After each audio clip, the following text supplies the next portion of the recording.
Thank you guys for joining us here for the first ever episode of True Crime, Myths, Legends, and more. So you guys have been asking me for the last 2 years if I was going to do a podcast, and I have been dodging you as fast as I can. You know, I have been guest host on several other podcasts, most notably Murder Metal Mayhem. I've been a guest host on there for several months now. And, I've done podcasts all over the place. God, I think I've done probably 30 podcasts in the last 6 months. And so, I'm out there, but I've not done anything on my own. And so you guys have been asking, and I'm finally here to deliver. So what I wanted to do with this podcast, you guys know that my book, Beyond the Headlines, is out. Many of you have read it. It's gotten really, really great reviews. Check it out on Amazon or come and see me at a convention and pick up a copy signed. But it's got a 4.7 on Amazon currently. And, we hit #1 bestseller for a little while. So it was really, really great. Not something that I expected. For those of you that know, the first volume is on serial killers. Volume 2 will be on criminals. Volume 3 will be on cults and religions. And there is some serious, serious thought going into Volume 4 being on assassinations. I've really been considering that the last couple weeks, maybe because of all the things going on right now in our society. But that's a topic for another day. But those of you that have checked out Beyond the Headlines, thank you for doing that.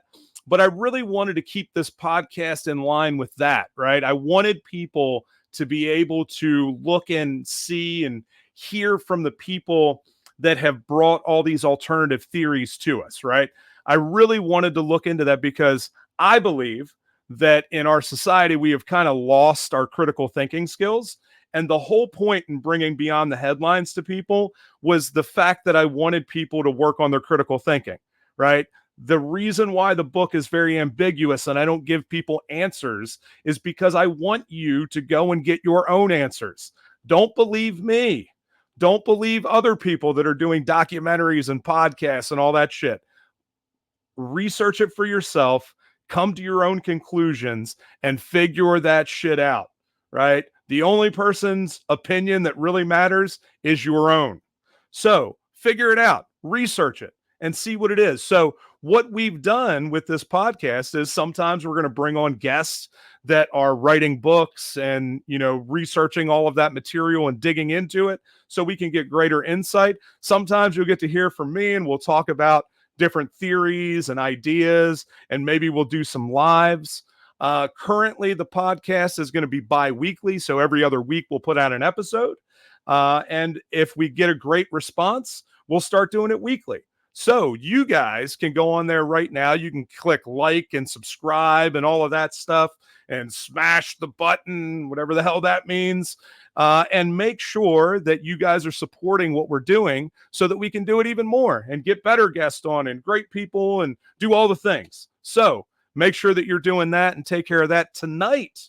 I wanted to start out with a bang, and I really wanted to talk about a case that all of us know and are very intimately into. It's been in the media for the last year or so now, ever since the Netflix documentary or the Netflix show, Dahmer, right? So we're going to talk about Dahmer tonight.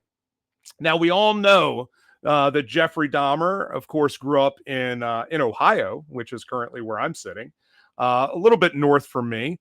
And he grew up there. He actually killed his first person there, or at least the first known victim was there in right here in Ohio, where he, hit him with the weight, ended up killing him because he didn't want him to leave. And then he smashes his bones and distributes them throughout the yard. And then we know that he goes to college over at Ohio University. He gets kicked out of there. He then goes into the military because his dad forced him. And then he comes back and he does a short stint in Hollywood, Florida. And then he comes back home. He ends up in Milwaukee, where we know that he kills at least 16 more people. So now the question is, and I cover some of this in the book, The very last portion, the legend portion of Jeffrey Dahmer, talks about the possibility that he killed more than the 17 known victims that we know he killed, right? That they found evidence of. Now, there have been people out there that have come up with all kinds of evidence and, have seen him at locations and have all of the witnesses backed up. And one of those people is Willis Morgan. And so we have him on tonight. And we're going to talk to Willis. He wrote the book Frustrated Witness about his experience with collecting all this evidence and finding all this stuff out, and what happens in the system as they don't want these things to come out for whatever reason. So we're going to talk a whole bunch about that tonight. So we're going to do it. So I'm going to welcome on Willis Morgan, the author of Frustrated Witness. Bring him on the stage. How's it going, Willis? It's going good. Where am I at? Boom. Now that we're doing it for the right time, since I pressed record this time, it's good. There you go. All right. So, Willis, tell all the people a little bit about you. Okay, I'm originally from New York. I was born in Port Jefferson, New York, which is on the North Shore of Long Island. And I went to Belport High School. I graduated. I went to Suffolk County Community College for a short time, then joined the Air Force. And after I was discharged from the Air Force, while I was in the Air Force, my parents moved down to Miami. So I decided to move down here as well after I was discharged. And that was in 1972. And I took a job with the Miami Herald. And I was in my 9th year, going on my 10th year in 1981. And we were working at the Miami Herald. I was in the press room, the printing end of the business. And we were working a 4-day work week, 40 hours a week, 4 days a week, 10-hour shifts. So my off days were Sunday, Monday, and Tuesday. And Monday, being my middle day off on July 27th, 1981, I decided to go have lunch at the Hollywood Mall. There's a German deli there called the Hollywood Mall Deli was the actual name, but everybody affectionately called it the German Deli. So I was going there and I stopped in Walden's bookstore, but on my way down to the German Deli, I decided to stop off in Radio Shack since it was on the same side of the hallway that I was on, the corridor. So while I was in Radio Shack, I noticed in my peripheral vision, because I walked into Radio Shack and there was this table in the center of the store there that said red tag sale. And there were some items on the table. So I walked up to that table and I was just looking through some of these items. And to this day, I can't even remember what it was that I was looking at, but it really caught my attention at the time. But what happened was while I was standing there, I noticed this guy standing in the entrance to Radio Shack, this young man. And I was 34 at the time. And this young man who appeared to be about 20, later I would find out that he was 21. When I found out who it was, I did the math and realized he was 21 at 1981. And I looked up and I saw him, and he was disheveled, really bad. And he had this dead dull look in his eyes, and yet he had a smile on his face, and he was trying to start a conversation with me. He said, "Hi there, nice day, isn't it?" And I looked at him and I figured, well, if I answer, that'll initiate conversation. I didn't want to have a conversation.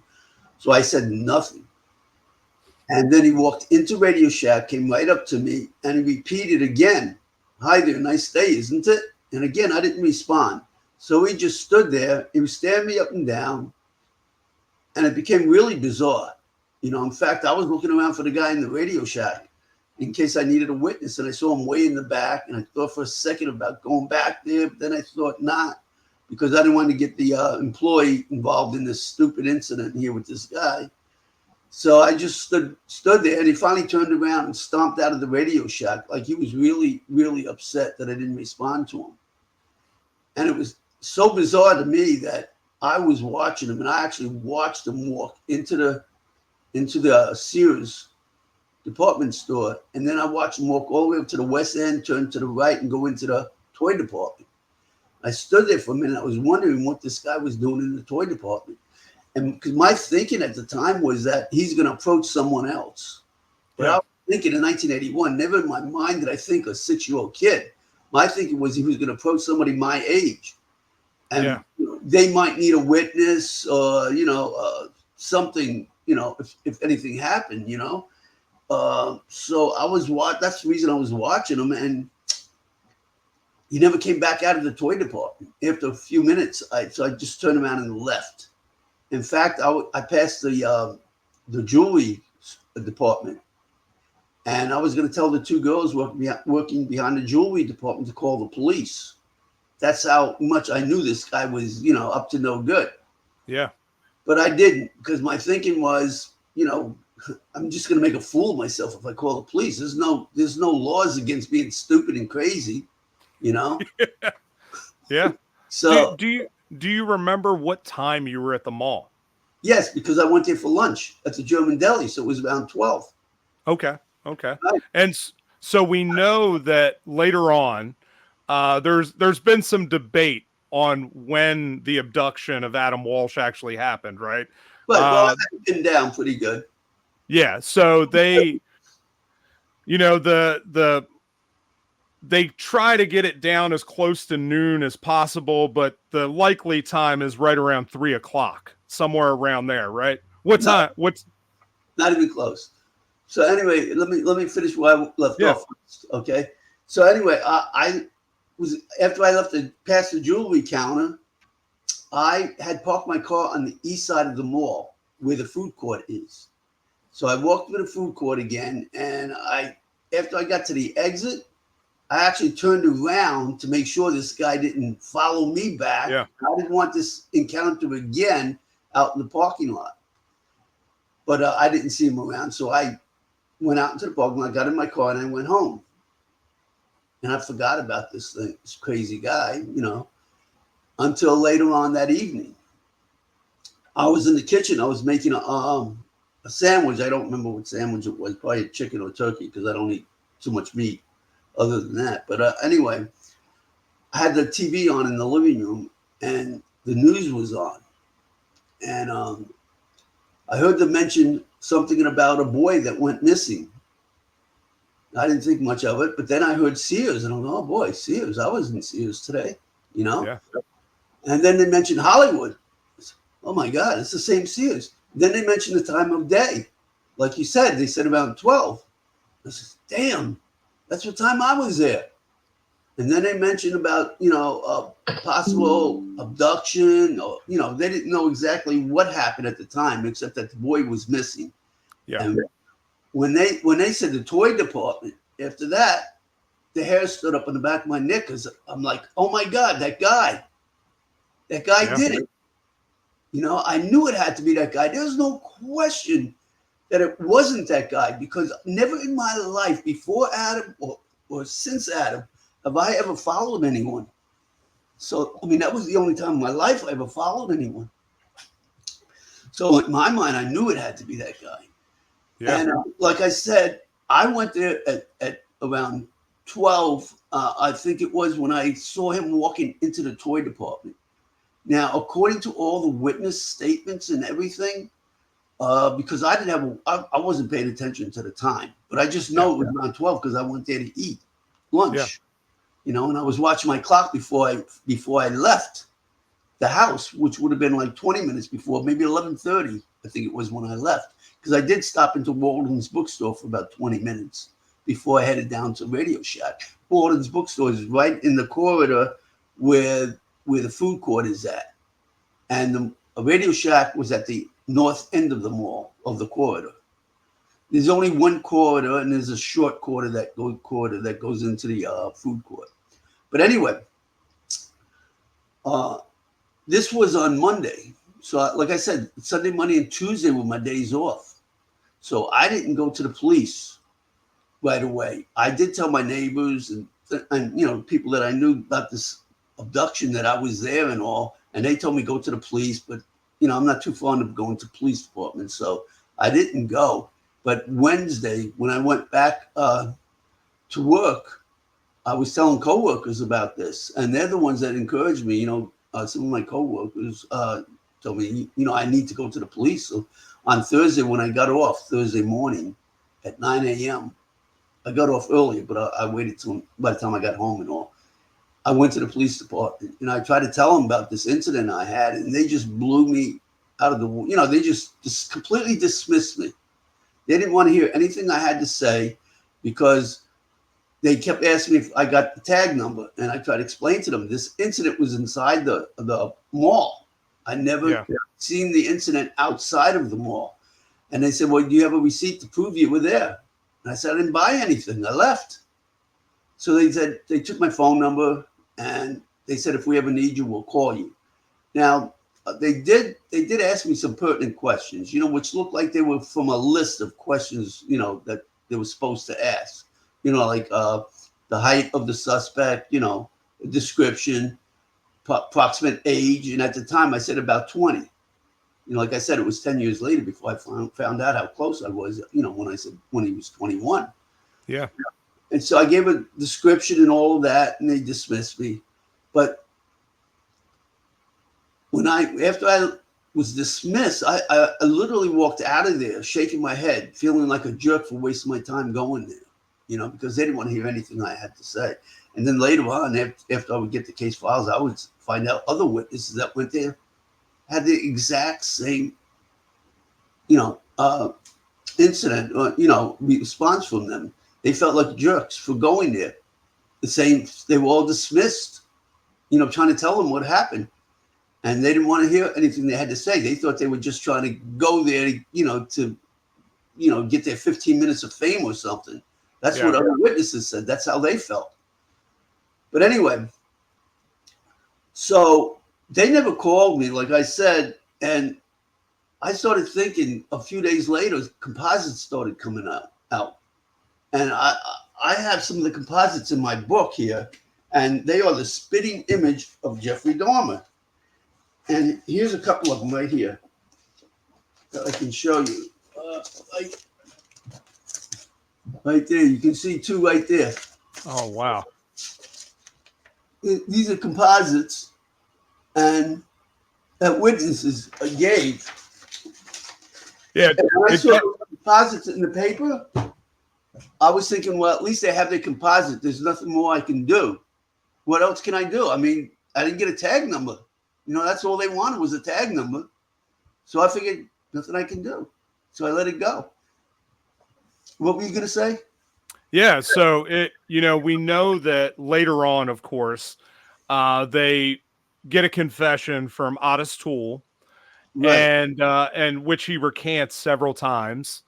And you look at those composites, they don't look anything like Otis Toole. No, nothing. Of course. And Otis, when you look, I was looking today actually in preparation for this. I was looking at his arrest in 1982 and the mugshots that they took of Otis then. Right. Nothing. He looks like Otis is a skinny, goofy looking guy. And he just has that's a guy that you would absolutely remember because he is creepy looking. This guy looks fairly normal other than being a little bit disheveled, especially for the time with the glasses and the mustache. So yeah, it's amazing that they never would be willing to put two and two together. So just at a timeline perspective, okay, Dahmer, of course, gets kicked out of Ohio University because he's drunk all the time and not going to class. His dad gets very, very angry and says, listen, that's it. You're going to the military. That'll straighten you out. He goes and he gets through boot camp and everything, goes to Germany, and he's there and he gets himself in trouble. Again, the problems are with him drinking all the time. And there's a whole bunch of stories there in Germany about parties that were happening where Dahmer would fondle some of the other servicemen when they were passed out after they were drinking. So there's a lot of weird stuff happening with Dahmer during this time. And so now he gets kicked out of the military. He's now going down, and he decides that he's not going to go home because he knows dad is going to be pissed that he, got kicked out of the military. And when we were talking yesterday, you let me know that he did know. His dad knew that he had gotten kicked out of the military, but he just didn't know where he was at until he called. So Dahmer ends up leaving the military. He gets a plane ticket. He decides to go to, of all places, Hollywood, Florida. Of course, it's not that far from Miami. So it's a nice place to go if you're going to go somewhere. He gets a couple $100 and he ends up there. But like you said, when you saw him, he was disheveled.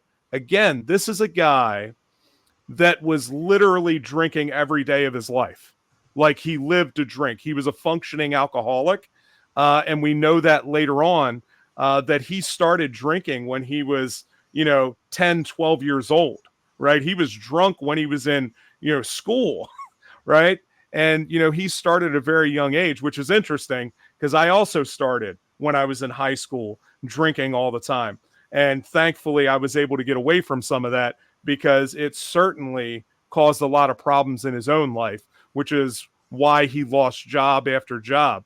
So we have Dahmer now in Florida, and you've seen him there. I know I listened to the podcast, a couple podcasts that you were on today. One of them with Mia, right? It was Mia was right. one of the witnesses, and it just a fascinating story about her and her brother, and also being there at the mall that day and seeing all this stuff happening, and the fact that Dahmer actually tried to kidnap her brother. And so, there are all these people that witness these things, that it wasn't just Adam Walsh that this happened to, right? That Dahmer tried to abduct several other children from different malls in the area and ended up doing it there. So tell us a little bit about that. Okay. But first I want to say something about Germany. When Dahmer was interviewed, he lied numerous times about everything, his time in Florida and his time in Germany. Okay. They asked him if he's ever left the base, and he says he's never left Baumholder base. Yeah. Okay. He said he only left twice. Once to go to, I think it was in Munich, the Oktoberfest. And another time he went to another base for some training, medical training school that he went to. And that's the only two times he ever left. But then Carlos Cruz, one of Dahmer's sergeants, calls Milwaukee Police Department after he was captured and explained that he was Dahmer's sergeant and that he had invited a group of soldiers to his house with him and his wife for Thanksgiving dinner. And Dahmer was one of the soldiers there. And his story, along with other witnesses like Preston Davis, confirmed this, that while they were eating, after they finished, Dahmer didn't like the sleeping arrangements, and I don't know what the sleeping arrangements were, but he says he didn't like that, so he stormed out. And Carlos said that this was in November, obviously Thanksgiving, and there was a blizzard outside, sub-zero weather, and it was snowing when Dahmer stormed out. And after he left, they even went out looking for him for about 30 minutes. They gave up and went back into the house. And like 4 hours later, Dahmer shows back up banging on the door to get in. And so according to Preston and Carlos both, he had blood on his jacket. Okay. And he went into the kitchen and it was energetically washing his hands. And he sat at the table and Carlos asked him, he says, what's going on? Are you okay? He says, I don't know. I think I did something really bad, but I can't talk about it. Mm. So anyway, the investigators in Milwaukee, the Milwaukee Police Department, when they asked him about that, they says, you said you never left the base, only twice. And your sergeant, Carlos Cruz, called and said that you had Thanksgiving dinner with them. And he says, oh, yeah, now I remember. Yeah, so I did go to Thanksgiving dinner, but I never left. He insists he never left the house. I mean, are you going to believe Dahmer? You're going to believe Preston and call the sergeant, you know? Yeah. And so Dahmer denied everything. He doesn't know anything about having blood on his jacket or anything. So that's another lie. The other one is when he went to Oktoberfest. Now, when he went to Oktoberfest, he took a train back. It was the train was going to Dusseldorf, and he had to get off like a few stations before that to catch another bus. I believe it was back to Baumholder, going south. But that train, there was somebody murdered on that train that Dahmer was on, and that person jumped off the train, pulled the brakes on, and caused the train to stop and jumped off. And Dahmer, according to his roommates, never showed back up at the base. He called and said he got off at the wrong station and he was going to be a day late back to the base. And the same thing, he comes back late. And then we find out there was a murder on that train. So, wow. I mean, now was that Dahmer? Or, you know, but point is that he did lie, you know? Yeah.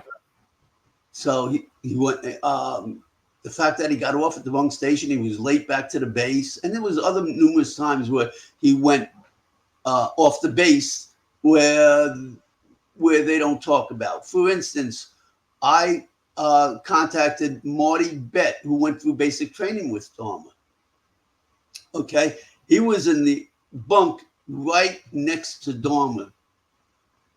And he says that when Dahmer was going through basic training, after he was only there for a couple of days, he started crying like a little girl. That's his quote. And saying that he made a mistake coming in, getting into the army. He didn't want to be there and whatever. And he kept crying about it. And so anyway, he failed basic training. And this was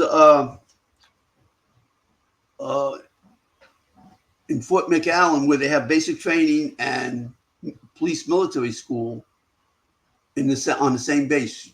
You stay in the same barracks. As soon as you finish basic, you go right through police military school.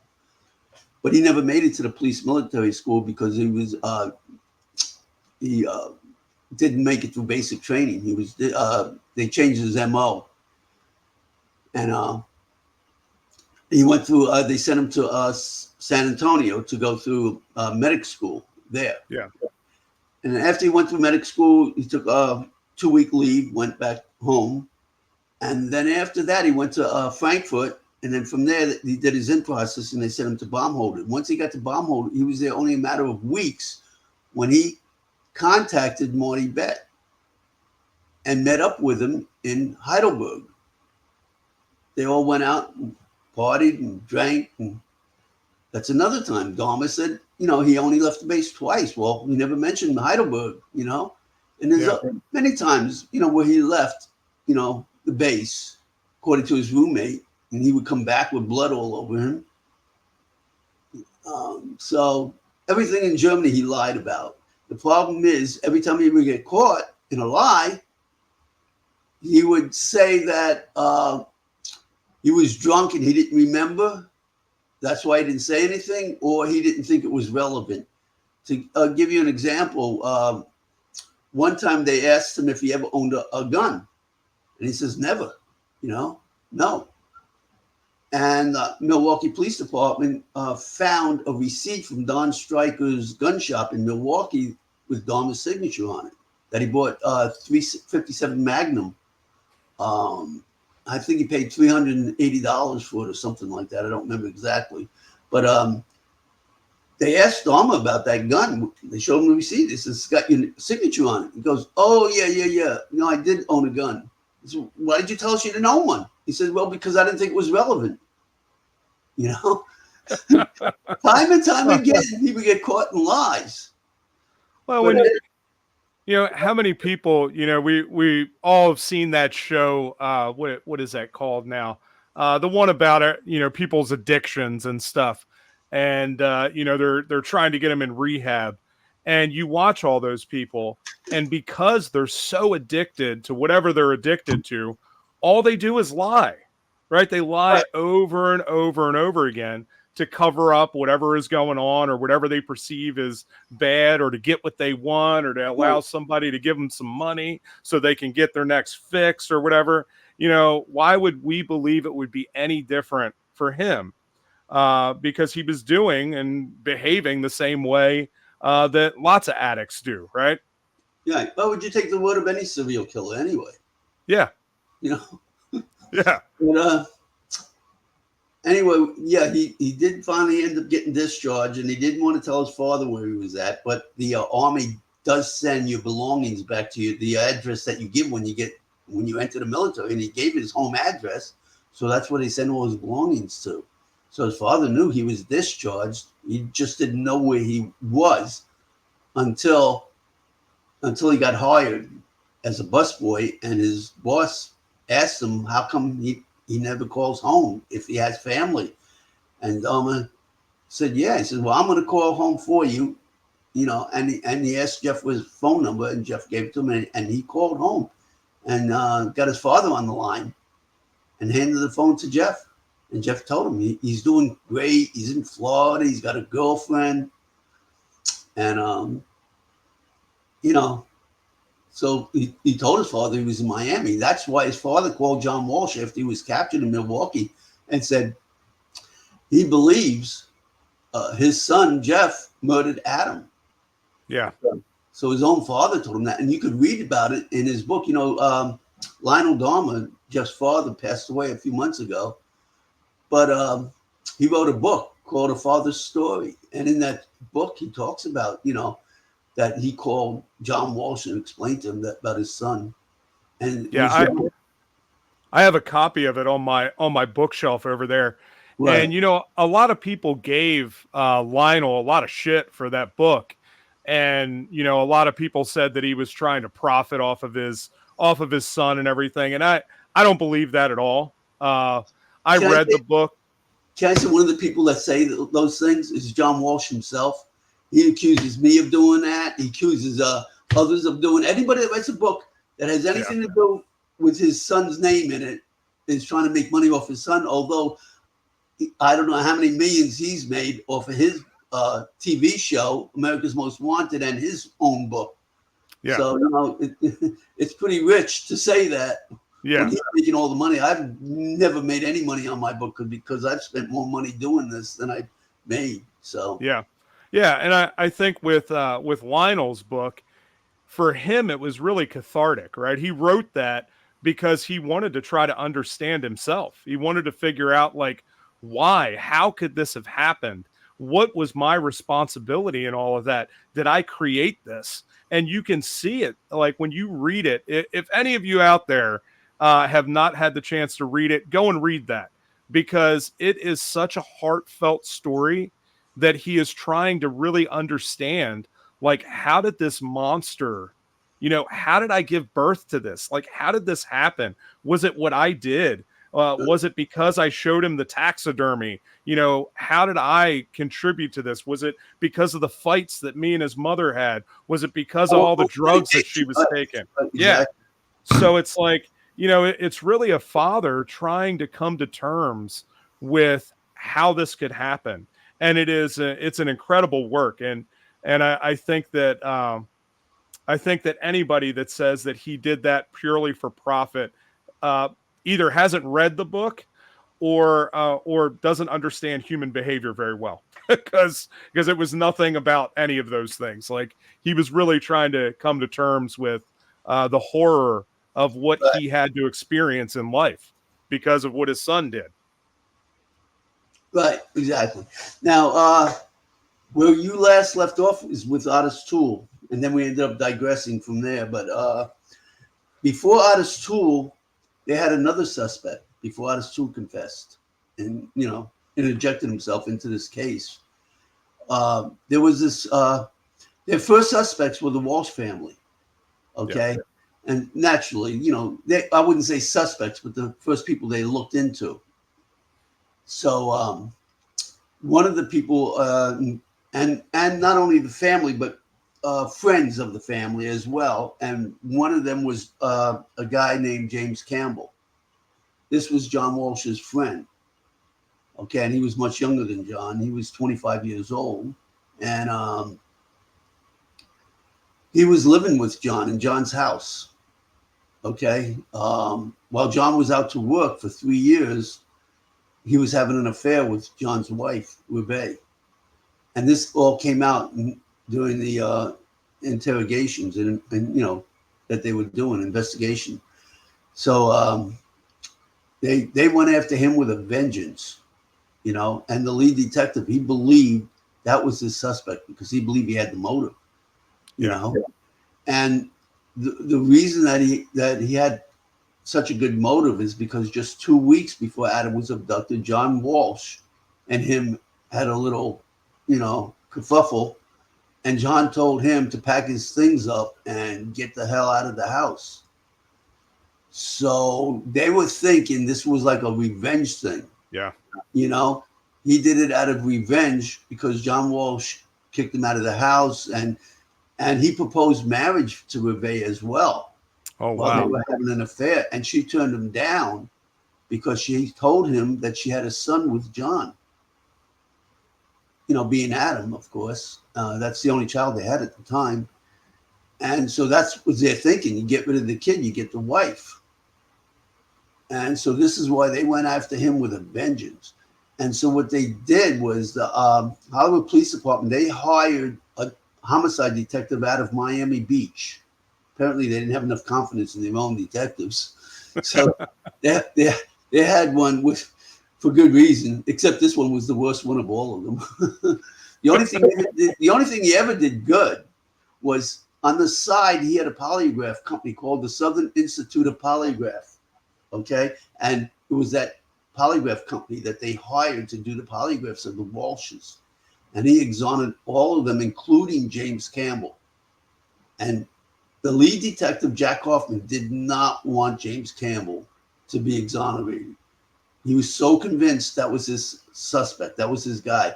He could be heard all the way down the hallway cursing at Campbell during his interviews with him, saying, you piece of crap, you're nothing but a living dildo, and saying all kinds of things to him, screaming at him, we're going to get you one way or the other, Yeah.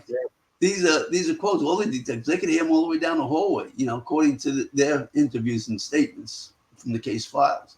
But anyway, he wanted James Campbell really bad, so he asked Detective Hoffman to do another polygraph, and at least find him instead of being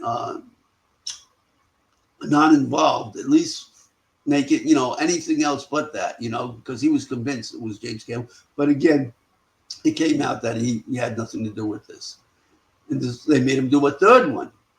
So he did like 3 polygraphs. And all 3 times, Matthews kept saying, there's nothing there, And finally, John Walsh got so upset, fed up with this, even though he kicked Campbell out of the house. He went and hired John Varon, who was known as the Silver Fox in Broward County here. He was a defense attorney, one of the best defense attorneys around at the time, to represent James Campbell. And he sent a letter to the Hollywood Police Department. And Jack Hoffman said they are not allowed to interview him anymore without his permission, without him being there. So they let him go, although it took years before they actually dropped him as a suspect. Wow. And I remember when I was reading these stories, because like I said, I worked for newspapers, so I used to read the newspaper, and every night. And I remember reading how they were going after James Campbell, and I kept saying to myself, if they ever charge this guy, I'm going to come to his aid, because my thinking was, first of all, Adam wasn't targeted because this guy came up to me first. Yeah. Right. And I followed him to the toy department. And I was convinced that the guy I followed had to be the guy. The timing's right. And this guy was just too far out of there, out of it. So I knew it had to be that guy. And I didn't even see a photo of James Campbell at the time. And I just knew it wasn't him. but they never charged him. So I let it go. And it was several years later in 1983 when Otis Toole injected himself into the case. So, it's interesting because you have 3 days later after this event happens on the 27th, right? 27th? Right. Yeah, July 27th. So, a few days later after that, you go to the police, you tell your story. You find out later on that there are a bunch of other eyewitnesses that also go to the police during that time frame. They tell them their story, and everybody is blown off, right? Good. And the amazing thing is that really the reason why you guys were all blown off is because they were laser focused on Campbell, right? They believed that, I'll get to that. yeah, and they were just focused on that. Now we come several years later, and Otis Toole comes out with this story, but this is also during the time where Henry Lee Lucas and Otis Toole together went out and did their things and are telling hundreds of stories. Let's back up a little, okay? Yeah. I know we keep getting to Otis Toole. There's a lot that happened in those 2 years before Otis Toole started confessing. And you said something about, they were dismissing many witnesses, okay? And what happened was they didn't have like one detective, to oversee everything. Even the Walshes were working at the Hollywood Police Department answering phones. They had so many people answering phones, and nobody was coordinating anything with, they needed to have one person coordinating everything. So one detective would talk to a witness, not knowing that another person talked to another witness and another person individually. So they were all getting dismissed individually that way. For instance, Bill Bowen called them, okay? And he said he saw this little boy at the right time, which was around 12:20, being tossed into a blue van. And they said, okay, well, you need to speak to Jack Hoffman, and he's on vacation, and you need to call back in 2 weeks and explain to them, but I'm moving, I'm going to Alabama. And says, okay, well, give us your phone number. We'll call you. Nobody's ever called him since. Okay. And the same thing happened to all the witnesses individually. They were dismissed. They were taking notes on scrap paper, even on the back of matchbook covers, and writing. If somebody would call in, they'd write the phone number down on a matchbook cover, and they never got back to anybody. It was so uncoordinated. That's why John Walsh, in his book Tears of Rage, called them the biggest bunch of bumbling, stumbling idiots since the Keystone Cops. And that's his quote.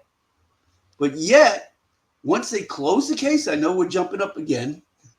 Once they closed the case in 2008, all of a sudden, the same police department that he said were the biggest bunch of bumbling, stumbling idiots are now his best friends and colleagues. Because they closed the case and pinned it on Otis Toole. But how that transpired was that detective, Joe Matthews, that exonerated the Walshes and James Campbell,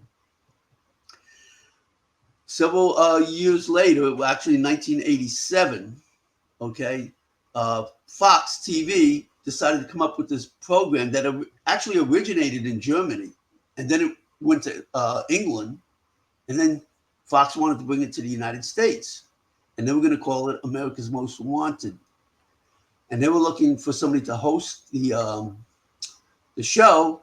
And since John Walsh was working really hard keeping Adam's case in the news, and they decided to ask John if he wanted to host the show. And John, at first was a little reluctant, but then he accepted it. And Joe Matthews heard about this, and he called John and befriended him. And John Walsh hired this detective, Joe Matthews, as the senior lead investigator on America's Most Wanted. So now John Walsh had one of these bumbling, stumbling, idiot detectives right in his midst for 12 years. And he's the one that's been feeding John this Otis Toole narrative. So that's how John Walsh became to accept this narrative. Yeah. You know, Well, it's like the Stockholm syndrome. Yep. You know, Patty Hearst, where she ends up getting, abducted, right? Yeah. And then ends up becoming so fond of the people that abducted her that she ends up robbing a bank with them. Yep. It's like John Walsh, he was so upset about the, investigation of his son, but yet when they close the case, no matter who they pin it on, he becomes so fond of them that he accepts their word for it. Yeah, it's crazy, that we're all looking for closure, right? Whenever there's any of these cold cases, and the families are just looking for an answer, and you end up seeing in a bunch of these cases that the police will end up giving them whatever answer they can just to stop them from continuing to pester them over and over and over again about the case. And I know we talked about this before. You see that happen in the Gacy case up in Chicago, that there were several people and family members that they ended up telling them, oh, yeah, your family member was found under the house. And then later on, they find out that that was not the case. That when they actually did the DNA evidence and everything, that it was not the right people that they believed it was. And so, they were just looking to give them an answer so that they could close that part of the case and they didn't have to mess with it anymore. And you see that widespread throughout the country when you have cases like this. There's something indicative when we allow our police departments to be run by these numbers, and you're giving people incentive to close these things faster and faster.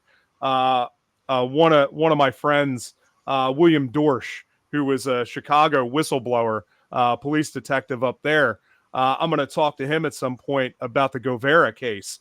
And that is a cop that was, out there doing all kinds of dirty stuff to put people behind bars unjustly so that he could close cases and look better. So there's something out there when it comes to these types of cases. And, some of these cases are career builders for these guys, right? And certainly that happened in this situation. He's Matthews has gotten some notoriety from working with Walsh and doing all these other things for getting this off the books and figuring it out. And whatever that's worth, obviously for him, it's been worth a lot. Yeah, of course. That's what, like you said, what detectives do a lot of time. They just close cases to make themselves look good, get a little fame. And I think it was also to placate the Walshes. Yeah. I think a lot of that had to do with it, because it was in 2007, it was Reve Walsh who wanted the case closed and asked John to contact, somebody to, reinvestigate the case. And it was that detective they asked to do it, Joe Matthews. And so he just investigated the case in a way to make the Walshes happy, give them that closure that they want. And after they were fed for, over a decade, that Otis Toole narrative by him, and in his book that he wrote, Bringing Adam Home, he talks about the case, and how he closed it and solved it and all the witnesses, but never once does he mention any of the real witnesses that were at the Hollywood Mall or these other locations. Like you mentioned, there was at least 5 of them, and we'll talk about some of those, but never in anywhere in his book does he mention those cases. And so all those cases have a blue van involved. Okay, and we'll get to that where Dahmer worked in the blue van. But in Joe Matthews' book, I think it is on page 26, this is what Joe says about the blue van. I'm going to paraphrase. I don't have the book in front of me. He says, of all those blue van sightings, to me, were about as worthless as the sightings of the Loch Ness Monster. Says all they did was cause police to waste time searching thousands of blue vans. I mean, it was like 7,000, stops they made on everybody. If you had a blue van, and you were trying to sell it, they would think you were trying to get rid of evidence, you know? Yeah. If you had a blue van and you made a U-turn, they were thinking you were trying to get away. You know, you would get pulled over and given extra scrutiny. I mean, every blue van that was on the road would get pulled over. I don't know how Garmin never got pulled over, or maybe he did and just talked his way out of it, which he was pretty good, like he did with Stephen Hicks, you know? Yep. But anyway, so he completely dismisses that. And then he talks about the witnesses, and he mentions all these witnesses that were in, you know, cellmates of Otis Toole, you know, and they would say things like, yeah, well, everybody in prison knows he did it. You know, it's common knowledge. I mean, has nothing to do with, you know, being a witness to anything. Yeah. You know? Yeah. And the witnesses at the Hollywood Mall are precipient witnesses. They were actually there. And he doesn't mention any of them except for one that he mentioned, and that is Joel Conkerman. That's Mia Taylor's brother. And that's how I found Mia Taylor. I never knew he had a brother, a sister, until I read Joe's book where he mentioned Mia Taylor. So I started searching for her, and that's how I found Mia Taylor. And what she told me is complete contrast to what Joe says in his book about Joel. He says that Joel had called America's Most Wanted, okay? Remember, he was the senior lead investigator. So he took the call and told him that he was one of the boys that was abducted with Adam. And that's what he wrote in his book. So when he talks about him as a witness, when I contacted Mia, her story was completely different. She says they were there 2 days in a row. And she was 9 years old at the time, and her brother Joel was, no, she was 10. Her brother Joel was 9. He was a year younger. And so she says that they were there Sunday in the toy department. And then Jeffrey Dahmer was there. That's the day he tried to abduct Joel. Okay? But fortunately for them, they got away and they ran to their mother. And then the next day they were there again. And she says that Joel was never playing the video with Adam because he wouldn't even know how to play. He was just standing there watching Adam play. Yeah. Okay? And which is, again, in complete contrast. She said a brother who, by the way, passed away, so there's no way to get a hold of him and hear his story. Yeah. But and this is what he does. He uses witnesses that pass away, and then you can say anything. You say they said anything you want, you know, because they're no longer around. And she said her brother never even played with the game with Adam, and he was never taken out of the store. And she knows her brother would have never said that. But she says on Monday they were back there again, and they were watching Adam play on Monday. Okay. And that day she saw who she says is Dahmer too, you know, leaning over Adam and whispering to him, and then taking him by the fingers and walking out with him. Okay.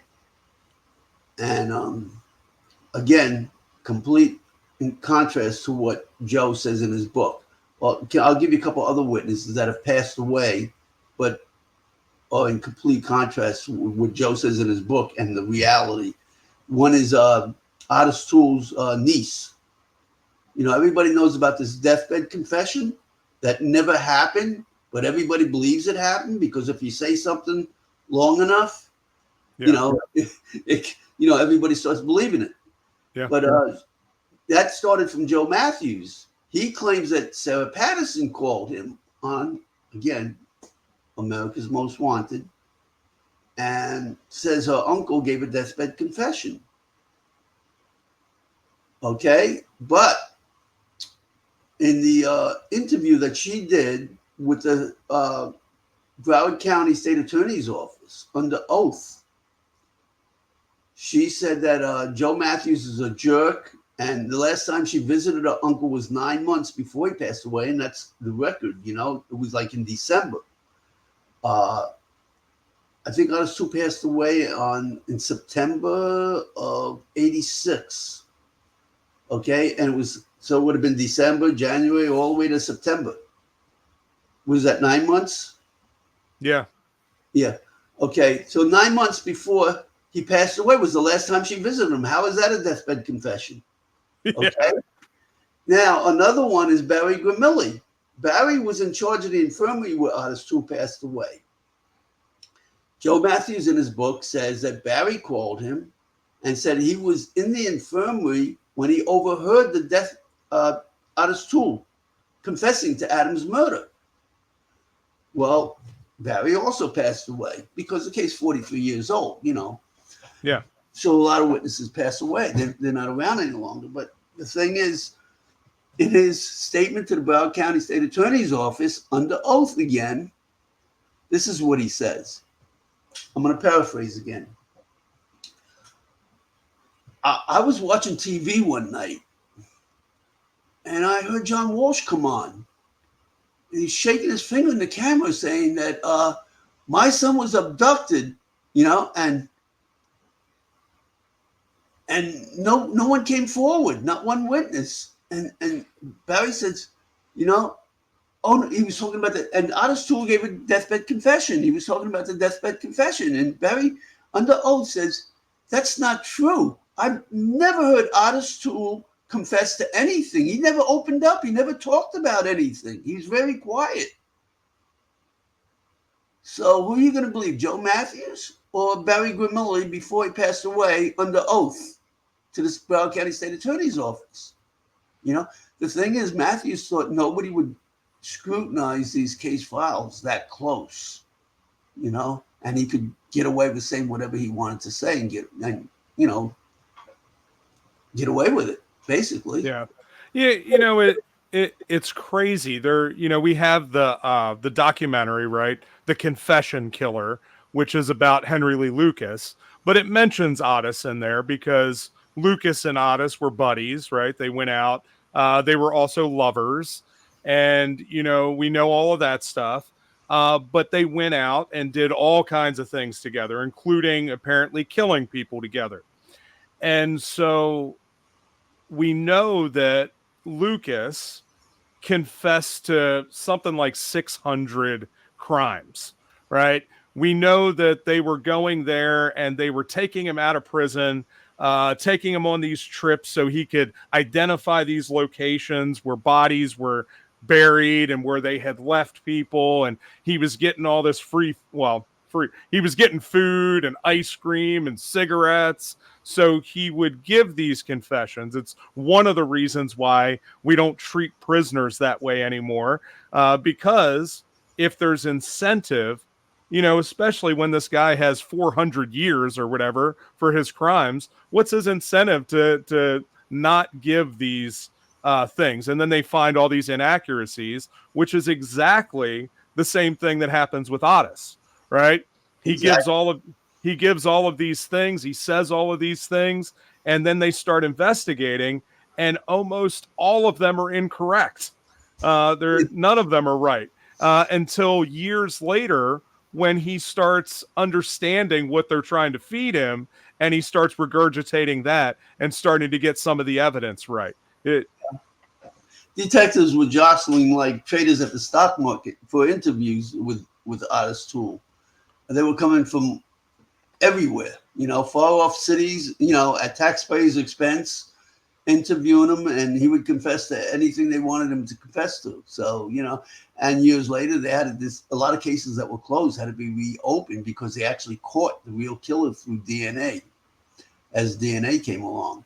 So they actually closed cases based on his confessions. Yeah. You know, and so Adam Walsh is one of them. They closed his case based on using his confession to close the case. Although the original detectives all after just 4 months dismissed Otis Toole in the Hollywood Mall abduction, none of them believe it was Otis Toole. I have all their statements in my book. You know, I called the second lead detective. His name is Ron Hickman, as I told you yesterday, and I talked to him. And this was right after they closed the case. I called him, and I said, "Listen, Ron, you know, 2 days ago they closed the case, and Chief Wagner, you can see it on YouTube, the video of the closing. He said police, past and present, all believed it was Otis Toole. And his response was, well, they know I don't. Yeah. None of them believe it was Otis Toole. They all dismissed Otis Toole. So I think here's one of the things that I find is fascinating, because there is the idea that Joe Matthews has put out there about how this abduction happened, and then you have the eyewitnesses that you've interviewed and brought forward and given them a voice, really, and his view on it was that that the kids were in there, they were playing, there was something that happened, they all got thrown out of the mall.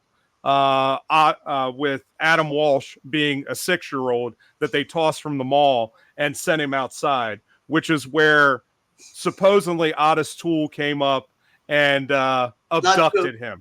Yeah. None of that is true. Adam was never kicked out of the mall, first of all. Okay? Those kids were already gone. Adam was already gone before those kids were kicked out. He was gone for 20 minutes before they were kicked out. Now, the timeline is this, and this is Reveille's own statement, okay, in the case files. You can read it. She says she wasn't wearing a watch that day, but she believes she got the time wrong anyway. She's claiming it was like around 11 o'clock that she was there, and later she changed it. She gave different times because she didn't have a watch. She wasn't really sure of the time. But anyway, the thing is, in Reveille's statement, she says that she left Adam in the toy department and told him that she'll be right back. She's going to just go a few hours over to the lamp section to look at some lamps. And Adam said, okay, mommy. And she left. And when she went back, she claims she was only gone for 10 minutes, but no, she was gone for more like 30 to 40 minutes. Okay. She said when she went back, Adam was nowhere to be found, but all the other kids were still there playing the video games.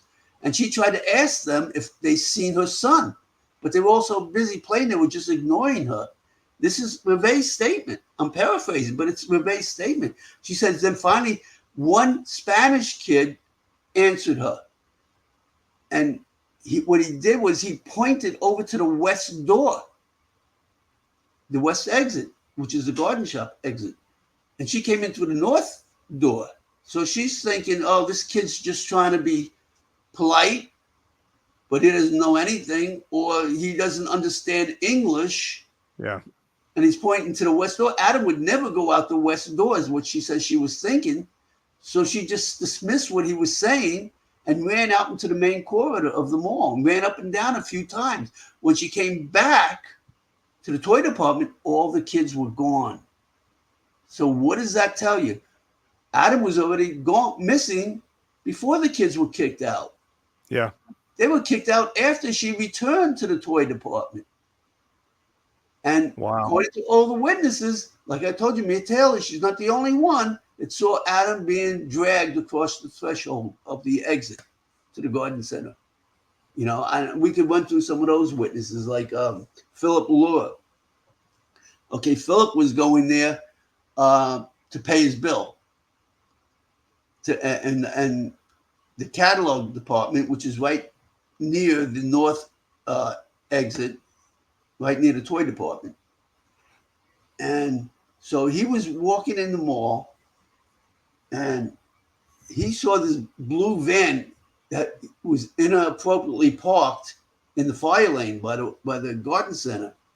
And that caused him to lose his parking space because now one lane was taken over and the southbound lane, cars going north had to go into the southbound lane to continue north around the van, and including one big bus that had to go around it. So he ended up stopping him from getting his space that he had an eye on right there because another car zipped into it.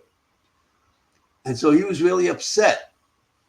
And then he was even more upset when he went into the mall because he had to walk around the blue van that caused him to lose his space.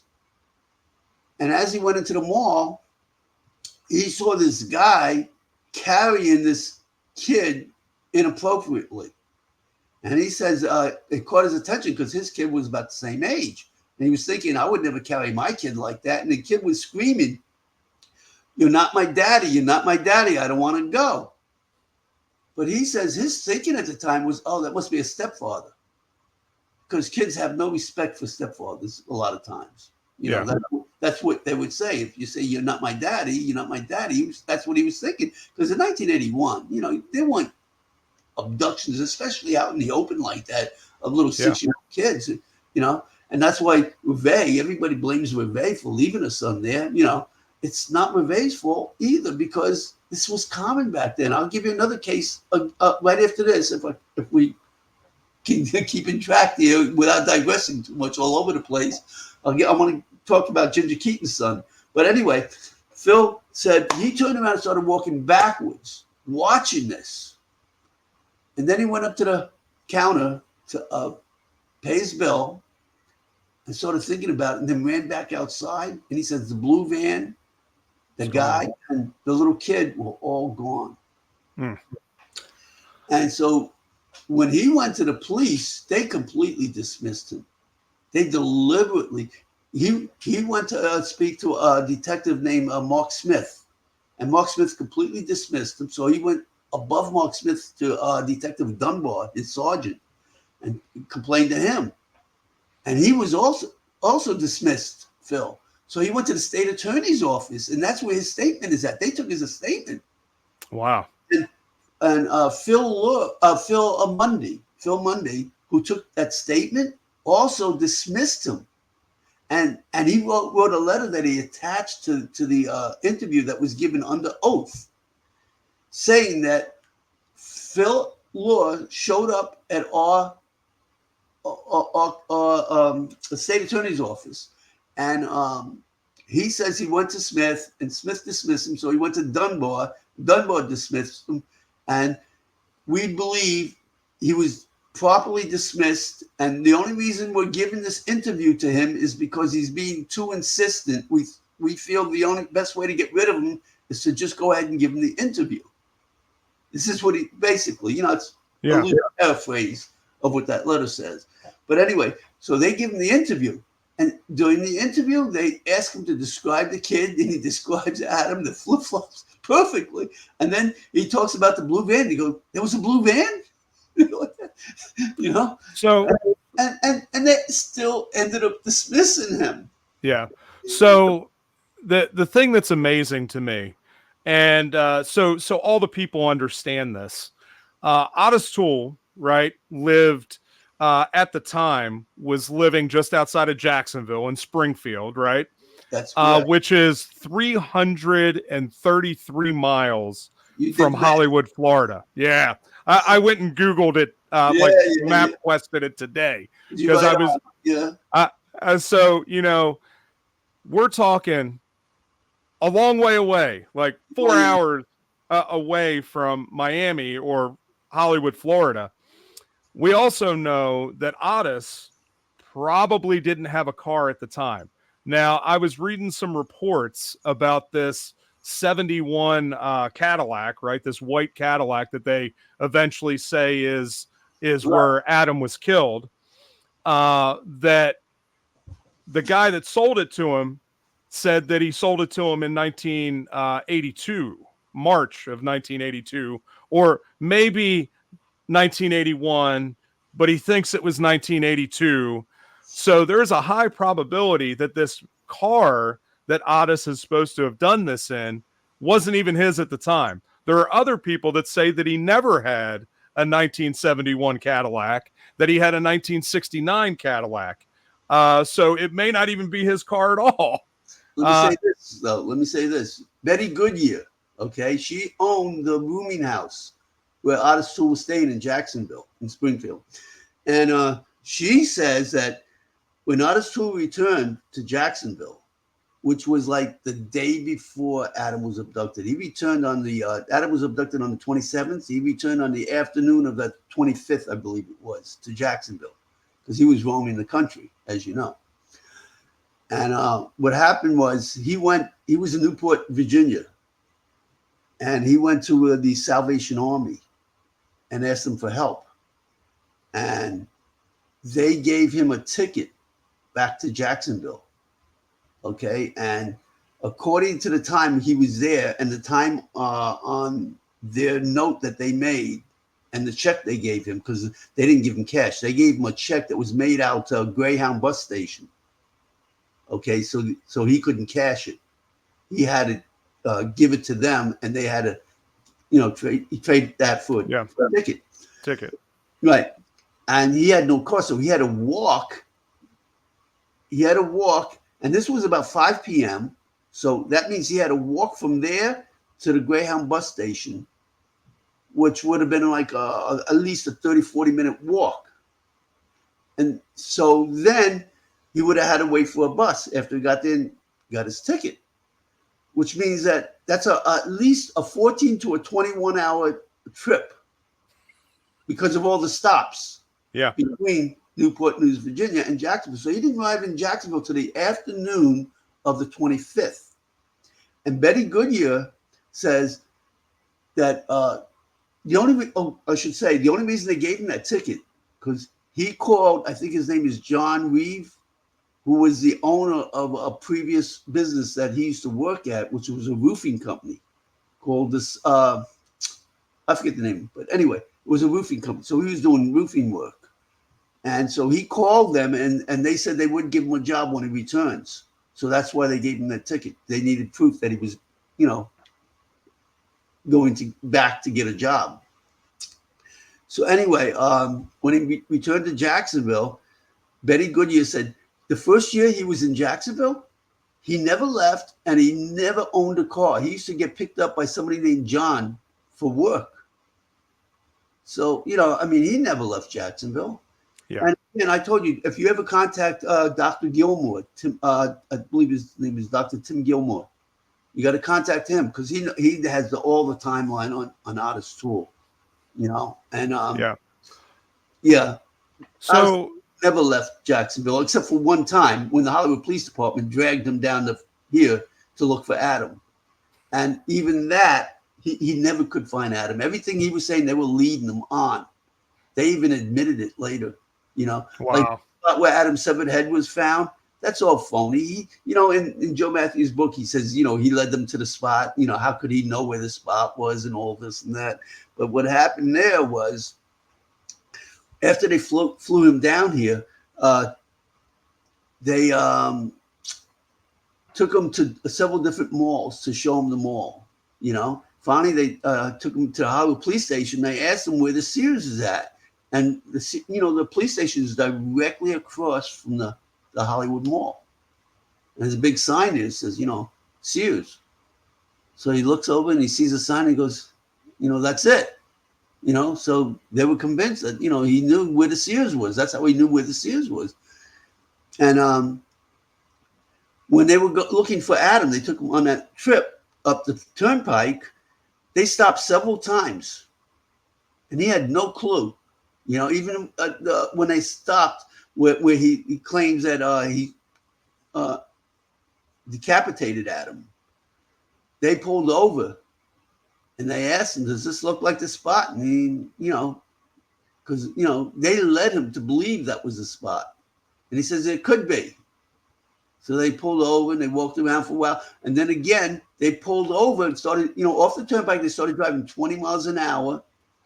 Where the bridge is at, where the severed head really was found, they pull over and they ask them, if that looks like the spot. Only then, after they pull over and stop, it says this could be it, So in other words, he never showed them anything. They let him. And Jack Hoffman even admits that, he didn't know nothing. He was answering questions that, weren't the right answers. Nothing he said was correct. So none of that's true, and this is why they ended up dismissing him. Yeah. So now we've got this this blue van that's shown up at all kinds of different places, and in connection with these different possible abductions, and ultimately, from what the witnesses have said, also at the Adam Walsh abduction. So we know that Dahmer ended up having access to a blue van. Right. So tell us a little bit about that. Okay, I'd like to tell you about Ginger Keaton now. I think this is okay. Yeah. Talk about her. Okay, Adam was abducted, as you know, on July 27th, right? And on July 26th, he almost abducted Joel Keaton. Okay, and a week before that, he tried to, at the same toy department, abduct a young girl. Okay, Denise Smith went there with her daughter, Lisa, who has Down syndrome. And she claims that Dahmer was there. She swears it was Jeffrey Dahmer. And he kept staring at her daughter. And she stared him right back. And then he just fled. Okay, now another week before that. So this is 3 weeks in a row we're talking about. Another week before that, July would have been 13th. July 13th, on a Monday. July 13th is another Monday. 2 weeks before Adam, that was. He was at another mall in another Sears. This is a Twin City mall, 60 miles north. It's near West Palm Beach. And he was in that mall, and Terry Keaton, Ginger Keaton, went there with her son, Terry. The only difference, this is a mirror image of the Hollywood Mall incident. The only difference is Ginger went there to shop for a dress versus a lamp that Reve was looking for. So she was going for a dress. She left her son in the toy department. And who shows up in the toy department? Jeffrey Dahmer. And he's trying to, make small talk with Terry. And Terry starts getting so nervous and so scared, he ran, and Dahmer was right on his heels all the way to the boys' clothing section. Okay, because Jane Hoover was there, and her son Matthew shopping for back-to-school clothes. Okay, and Dahmer ran. Ginger's son Terry ran up to her and started begging her for help, and Dahmer stopped dead in his tracks, and then turned around and split. He ran out of the mall. And so what happened was Jane Hoover took Terry Keaton. She took him to the shoe department, and they paged for Ginger to pick her son up. So she picked her son up, and she wanted to report the incident. So she went out to the main corridor looking for security. And while they were out in the main corridor, Terry goes, "Hey, Mom, that's the guy." So he must have split out the door and then went around and went back in looking to pick up another kid, I guess, or something. And Ginger's statement is that he stopped and stared at her, and she said she scared the living daylights out of him with that dead doll look, scared that he was giving her. So she never did report it. She just left. Yeah. And it was years later, after Dahmer became a suspect, that this is before I even contacted them, okay, that they were in the living room watching TV. And when Dahmer was captured, Terry jumps up out of his seat and says, "Hey, Mom, that's the guy." That's the guy, yeah. And she also had that encounter with him, and she agreed, that's the guy, But, they didn't go to the police or do anything about it then. And then after Dahmer was killed, he was back in the news again. And again, they had the same, swearing that that's the guy. So that's when they did go back to the police finally. And I've contacted them, and they've told me their stories. We've done many podcasts and radio shows. Unfortunately, again, after decades, this is one of the reasons I've done podcasts with other witnesses, because I know nobody's here forever. Yeah. Because Ginger has passed away, so she's no longer able to speak. But I do have some podcasts on my website that you can listen to. Not only do I have them on my website, but throughout my book, I have QR codes, if you can see here. Yeah. Right It'll there. take you right to the podcast so you can listen. My two websites. So you can go right there, and you can go to Justice for Adam, where all the case files are at. And then you can go to Frustrated Witness, where I do podcasts. I have video trailers. And I also found the crime scene that later we'll get to. Yeah. Adam was murdered. And this is the blood spatter that was described as being indicative of a high-velocity homicide pattern. It's not coming up too good here, the clarity. Let me see if I can get it a little better. Is that a little better there? Yeah, it's a little bit better. You can see the blood spatter going up the wall that was described as being indicative of a homicidal pattern. Yeah. And so I think one of the things that's really important, as you mentioned this, is we often think, and I've heard podcasters ask you this question, so I'm not really going to ask it, but everybody talks about Dahmer. Well, children weren't his thing, but we always forget that Dahmer was arrested for, being in the park masturbating in front of children, right? He was arrested and convicted for that. He spent a year, in jail because of that incident. So, when we sit there and say that, well, Dahmer only killed, adult men, right. That's not necessarily, well, even though that's what we know that he did, we also know that he had issues with children. I mean, Conorak was 13? He was not that much older. And so there is a track record of Dahmer also approaching children and doing things that were not okay. And that was years before this incident happens with Adam Walsh and the things that are happening around Hollywood, Florida. So when people sit there and say that, well, it couldn't have been that because it wasn't his MO, it was. Like, he had incidents before with children. Yeah. And also, keep in mind that I believe Adam wasn't his first choice. He came up to me. Yeah. And I was, like I said, I was 34 at the time. So I believe, at the time, I didn't realize. I was just thinking this is some nut job that was really lonely, But obviously, after he was captured, I realized, hey, that guy was trying to pick me up, I mean, he wanted me to go back to his apartment. He had an apartment at the time, and that his boss, Ken Halbert, ended up putting a deposit on, and he kept it for like a month because he never made the next payment on the apartment. It was a monthly motel. And so, I believe, he was looking for somebody to go back. Who knows? I don't know. Yeah.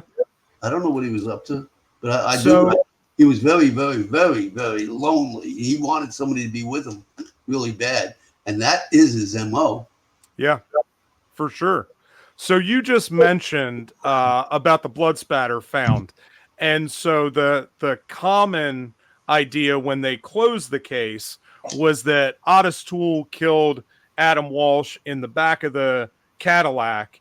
And of course, when they got the Cadillac, they say that they found the blood stain in the back and that it looked like Adam Walsh's face in it. And if you go to Frustrated Witness, you can see the pictures of that and what the original photo looked like and then what the photo later on looked like. And it's fascinating, that whole story. Right. Well, I have a police report. This is how I found the meter room, okay?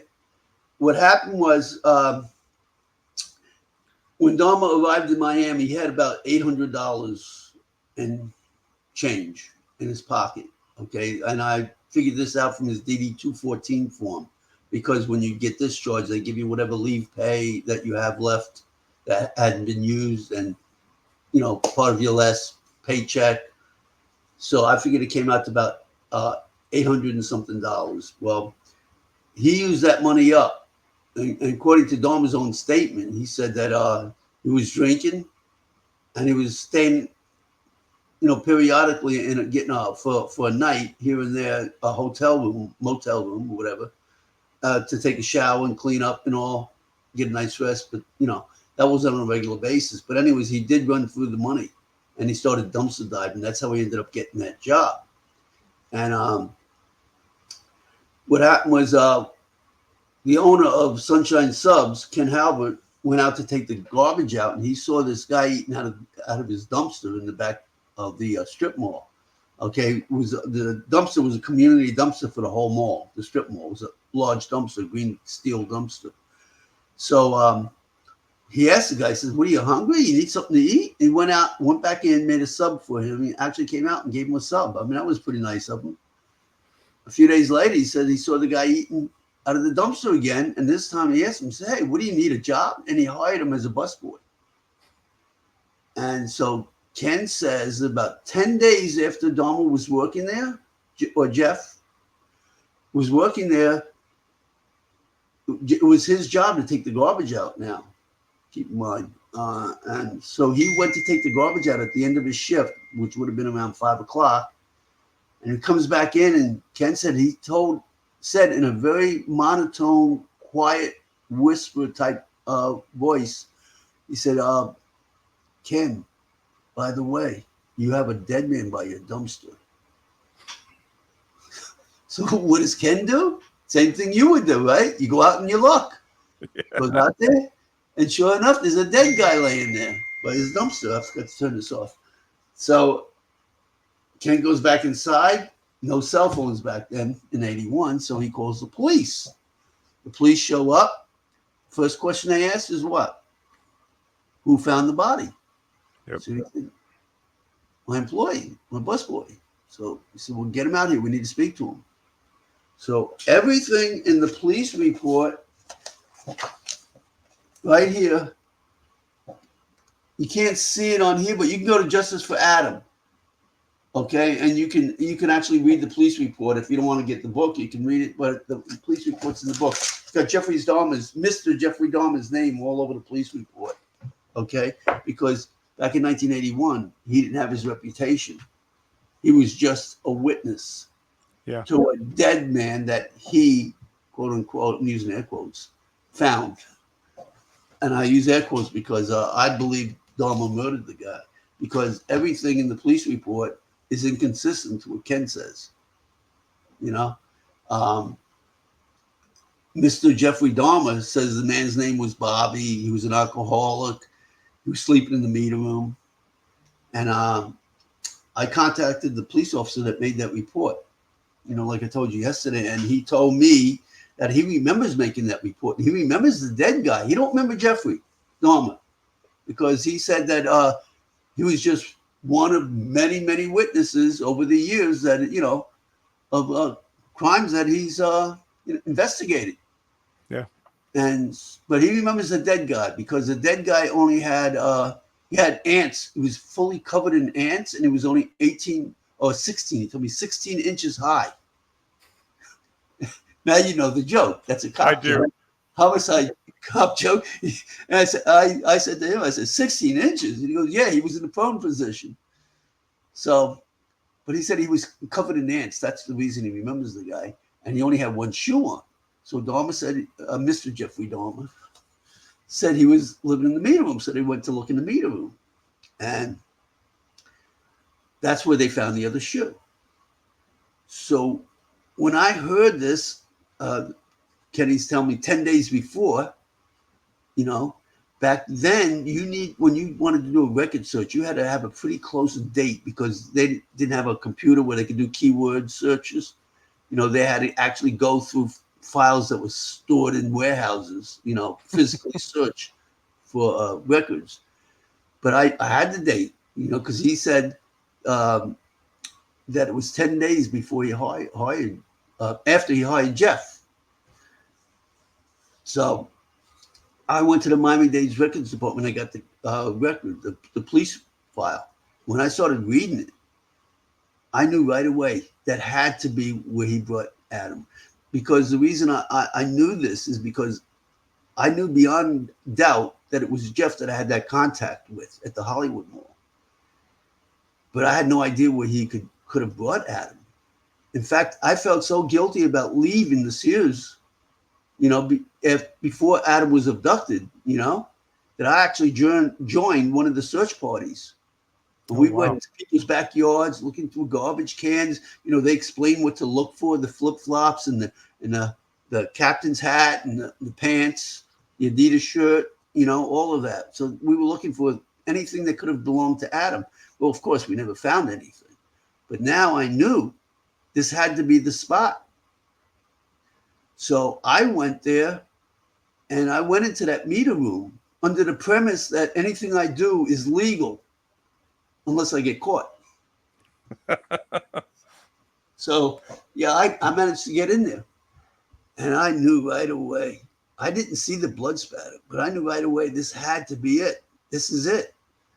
So I contacted another true crime writer.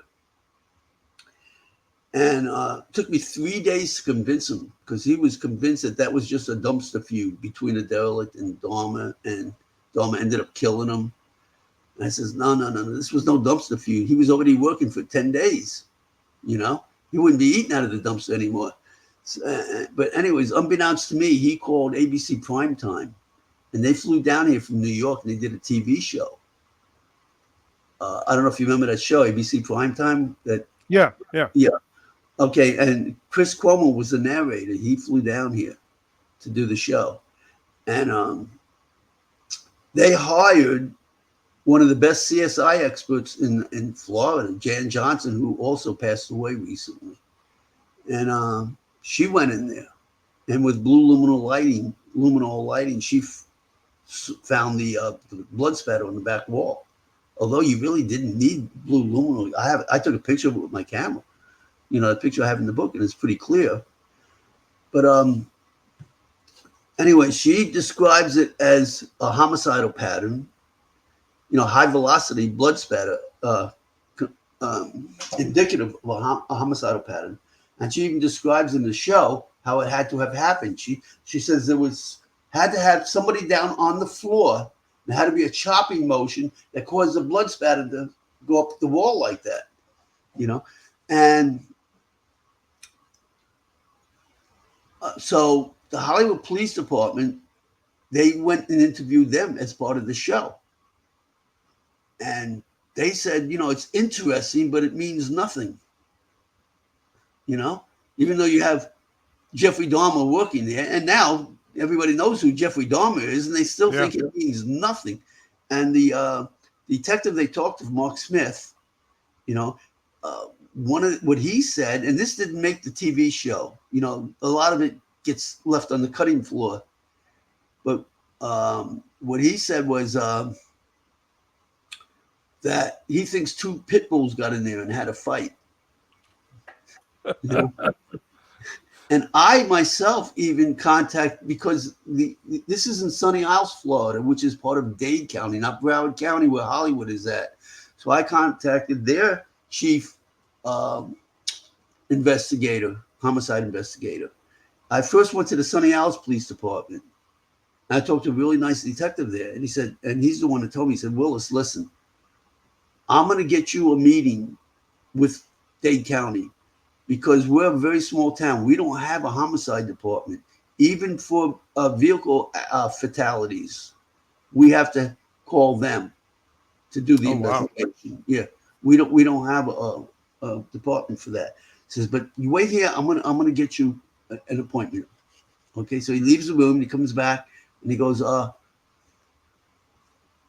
he asked me. He says, by the way, do you know Art Harris? He's the one that I told you, the true crime writer. And he's been snooping in, asking for case files, I should say, from the Hollywood Police Department, and he's been denied every time. And so they kind of loathe him. They don't like him snooping into their case files. Yeah. So he says, he comes back into the room and says, do you know a guy named Art Harris? And I go, I heard of him. I didn't want to say I know him. So I just said, for sure. Yeah. And so he says, okay. He leaves the room. Anyways, he said, comes back in. He goes, Willis, listen, I'm going to tell you something. He says, you're never going to get one department to step on the toes of another department. They refused that meeting with you. So I said, okay. But I went home and contacted him myself. I called him. Chuck McCulley is his name, Dade County. And he completely dismissed that meter room as well. He says, I had one of my best investigators over there, and he tells me that there's nothing to this. He thinks a bird flew into the wall. So I said, well, that doesn't explain how this is described as being indicative of a homicidal pattern, the blood spatter, unless that bird was murdered. And he says, so I know in the book and on the website, you show that there was a trap door in there, right, and there was some stuff found underneath of there. right. There was a belt, there was a blanket, and garbage bags. Does that ring a bell? Black garbage bags, you know? Yeah. So where did you find the 5 different garbage bags? Oh wow. Where did you find the possible murder weapons? Because there's a picture of you holding them. Yeah, right. Well, those were right by the blood spatter pattern on the wall, leaning on against the wall, right there. And Wow. to say that they are, I have no way of knowing. I've even paid myself to have DNA analysis done on that. And we never were able to get anything because of the time and the humidity in Florida, which is one of the worst things for DNA, degradation. So I spent hundreds of dollars, by the way. So you know what's interesting to me about that is what we know about Dahmer and his very first murder. We know that he did what he did. He dismembered the body, and then he took a sledgehammer and he broke up all the bones and then dispersed them around the yard. Right? That seems awful similar to what you ended up finding in that room, right? You found an axe, a heavy axe, right, that he would have used possibly to dismember, to chop off the head, and he could have also used that at some point to break up the bones to dispose of that. Because as far as I know, all they ever found was the head, right? Right, but according to Joe Matthews in his book "Bringing Adam Home," he says none of that means anything. It says this whole meter room thing is based on what if this, what if that. You can't investigate a case based on what if. Well, he apparently closed the case on what if from a criminal that confessed to all kinds of other stuff that was proved to be false. Right. It's amazing. People get this idea and they hang on to it for dear life because that ultimately is what gives them their identity, right? This is who I am. And without that, I'm nothing. And so, if you lose that, what are you? And I think a lot of people get stuck on that. And it's not just, this kind of situation. It's in every area of life. As people, we gravitate towards those things that we hold sacred, right? That we believe is the truth. And sometimes you're blinded because you have this idea that this is the truth. This is the only way it can be. And you won't even look at the other evidence that makes sense or makes better sense because you're so laser focused on the one thing that's got to be true because that's what I said. And now I can't go back on that. Right. Well, I mean, if you've seen the house Matthews lives in, you would wonder, how does a detective own a house like this? A homicide. Yeah. I mean, it's in one of the most plush areas of Broward County, out west, in an area called West Ranches, Western Ranches. I mean, it's a huge multi-acre plot with a pretty expensive house on it. Well, you look when you go back, there are two shows in history, right, that I grew up on, right? Unsolved Mysteries and America's Most Wanted are the shows right when all of the stuff was going on and, C-SPAN came out, Court TV was out, and we were all watching all the trials and everything. Here comes these other shows that just kind of supported that. And of course, now we've grown this whole industry around true crime. And, I guess I got to raise my hand because I'm guilty of that too. And jumping in on that because it's fascinating. We're all interested in the things that we can't explain, or we don't know all the information, or we think we know all of the information. and it is. It's fascinating. It's why I love to talk to people like yourself who have gone back and looked at all of this evidence and have poured through it through years and years and made all these connections and these discoveries. And you're unique in that, right? You have personal attachment to this case. You were there that day. You saw him. You interacted with him that day. And that makes it different. It's not just somebody that's there that, got excited because they saw this case and decided to get all the information and start researching it on the internet. Right. You were there. You have eyewitness testimony. Hence the title of my book, Frustrated Witness. I mean, listen, I did a search to make sure the title wasn't taken, and when I did my search, I saw a lot of frustrated people out there. There were frustrated mothers, frustrated teachers, but no frustrated witnesses. So I managed to get that title, and I had a backup title in case somebody would have taken that. And it was going to be Adam's Witness. Oh, wow. But I managed to get Frustrated Witness, so I took it. Hey. Talking about America's Most Wanted, I was watching America's Most Wanted one night. And John Walsh comes on and he's shaking his angry finger into the camera. I mean, like this. Let me see if I can get any. Right? And he goes, this next segment is about a young boy that was abducted from a mall in some Midwestern town. I don't remember. And now one witness came forward, just like my son was abducted, and not one witness came forward. When I heard him say that, what do you think I did? I called America's Most Wanted, right? And this young girl comes on, America's Most Wanted. So I said, yes, my name is Willis Morgan, and I was watching John Walsh doing a segment about some kidnapping in a Midwest town. I'm saying Midwest because I don't remember the town. I think Kansas somewhere, in a mall. And he said that not one witness came forward in Adam's abduction. And I was at the mall that day. Adam was abducted. And she goes, okay, sir, thank you. In a tone that really meant goodbye. Yeah. And I says, what do you mean, thank you? I didn't say anything yet. And then I heard the dial tone. Disconnect. Go, wow. They must train them to weed out the weirdos that I just got weeded out. Yeah. And so I called back. And I asked for a supervisor this time. What do you think the supervisor does? The same thing. Yep. She says, she took my name, phone number. She said, okay, we'll get back to you. They never got back to me. Well, that, it's a common thing within our media, right? That they have a certain narrative, right? That they're promoting. And right. It's even worse now. But even back then, when you watch some of the ghost shows, right? And I do paranormal investigations. I do all kinds of stuff, not just true crime.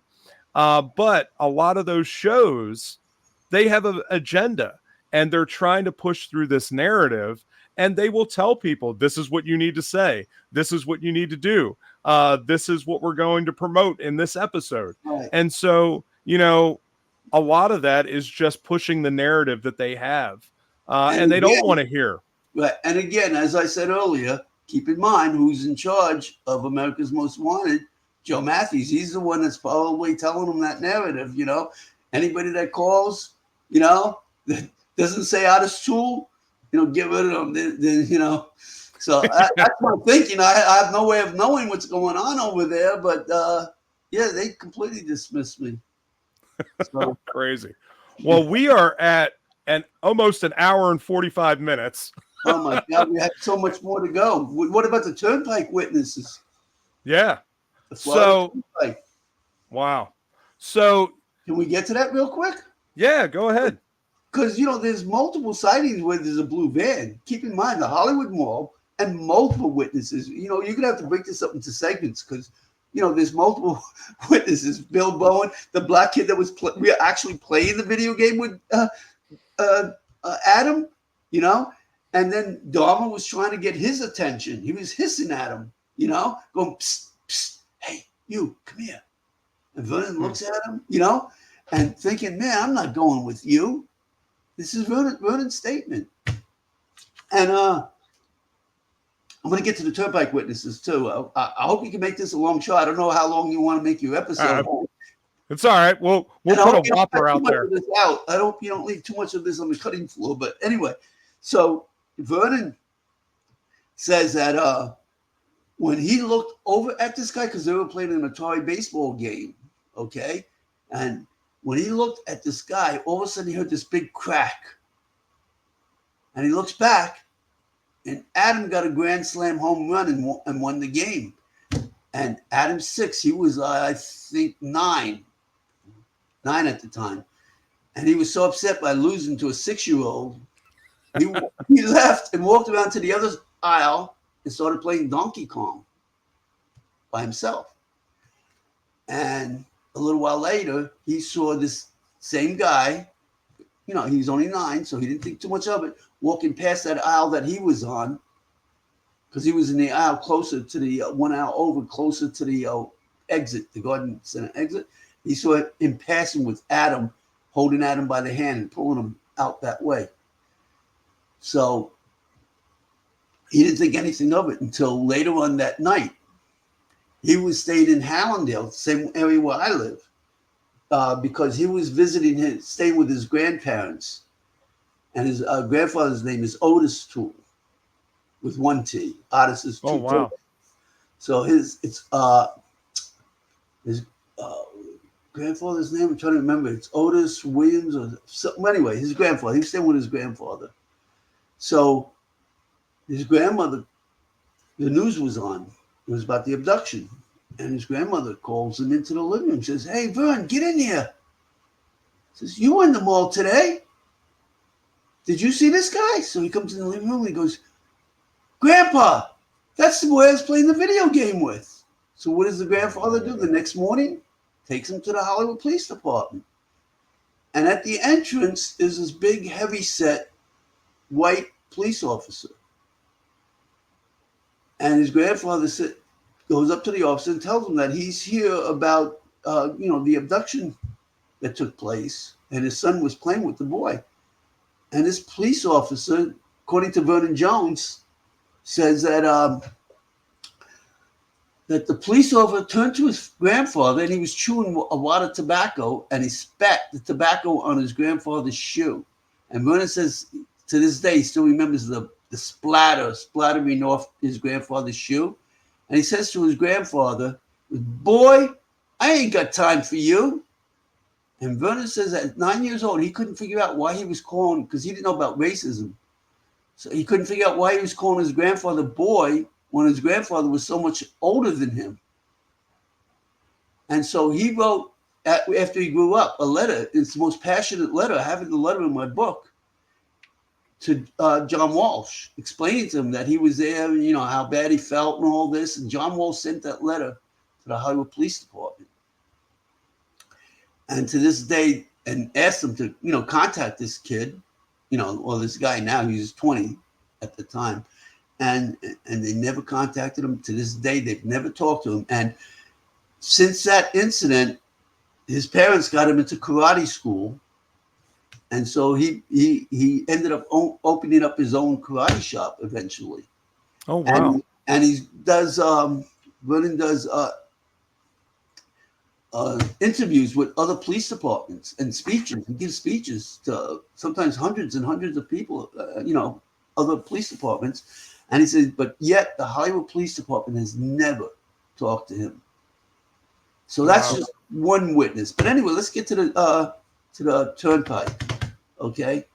After Adam was abducted, okay, other witnesses that heard about the abduction thought that they were driving down the turnpike and they started calling the Hollywood Police Department and telling them about this incident that they saw on August 7th. I'm trying to get the date right.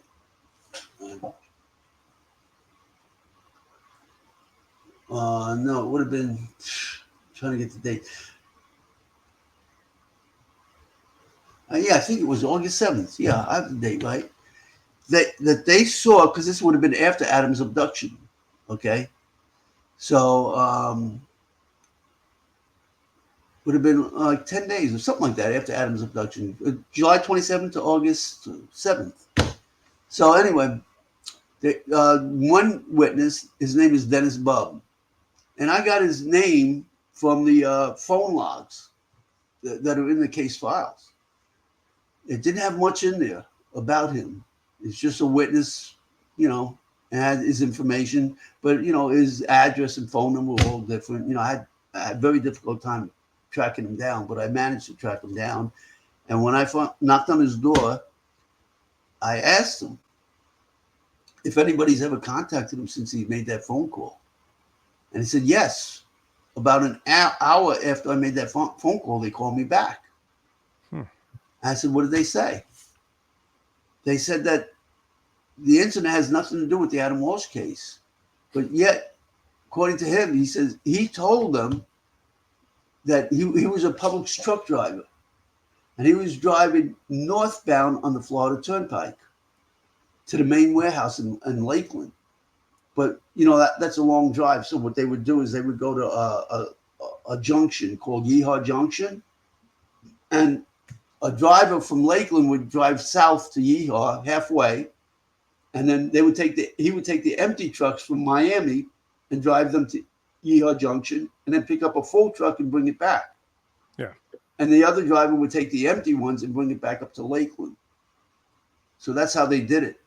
And so he was northbound, and he says on August 7th, about 12 o'clock in the morning or 12:30 in the morning, I don't remember the time exactly, he saw a blue van parked on the side of the turnpike and a white male on this little bridge. The bridge was there they had a water measurement device to keep track of the depth of the water back then. And he saw a white male on that little bridge with a white bucket taking something, ready, round out of the bucket and throwing it into the water. This was the exact spot where the head was found. And they assured him it had nothing to do with the Adam Walsh case. Right.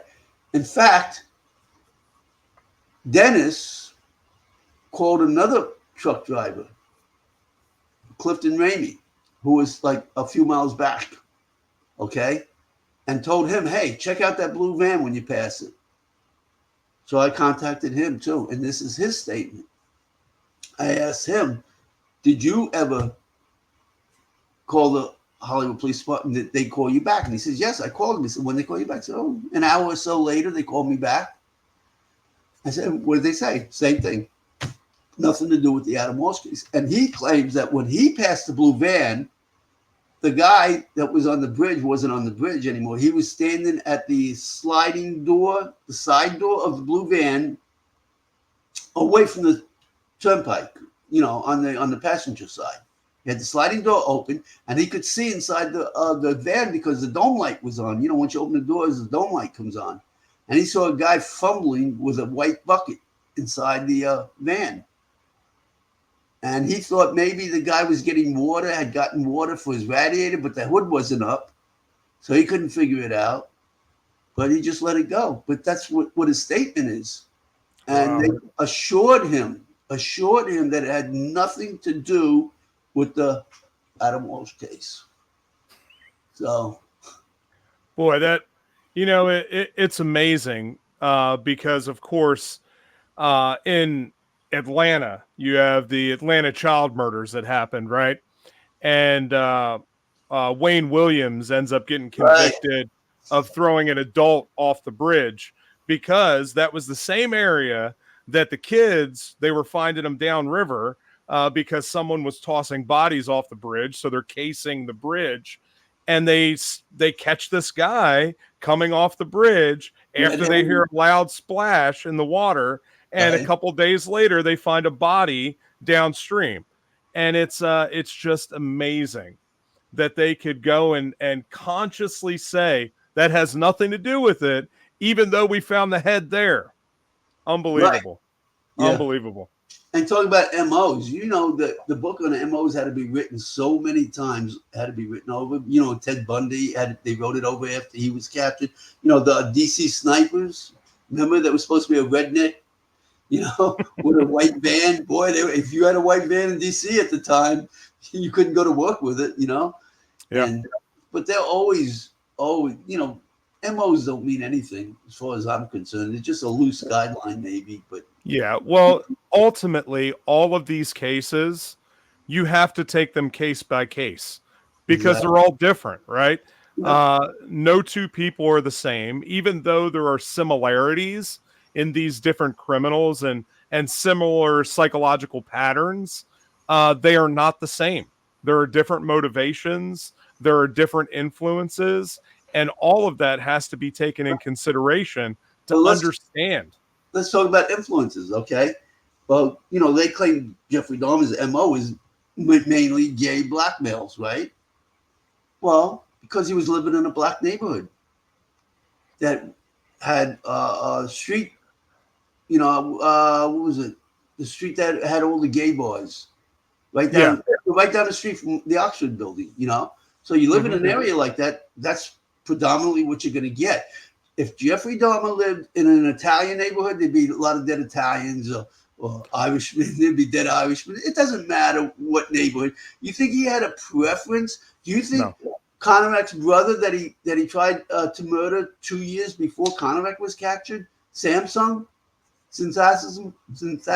I can't pronounce the last name, Synthasm phone. It's a tough one.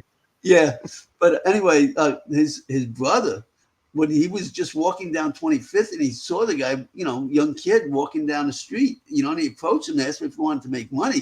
Do you think if he was like, you know, 9 years old or, you know, 13 years, you think that would have made a difference to Dahmer? Yeah. Dahmer wouldn't care if he was 6 years old, you know?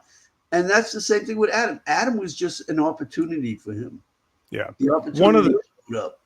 One of the things that I cover in my book, Beyond the Headlines, is there's that myth that Dahmer only liked ethnic men, right? Like he and that wasn't true. Dahmer says it himself in several interviews that he killed people, and the people that he targeted were because he found them attractive, right? That was what he was interested in.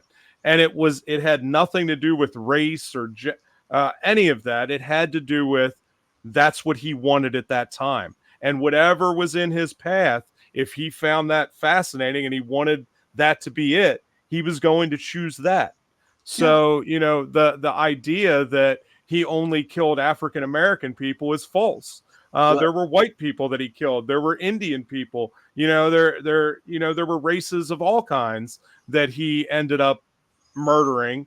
And apparently, from what it seems like, there were a whole bunch more that were not accounted for in the 17. Right.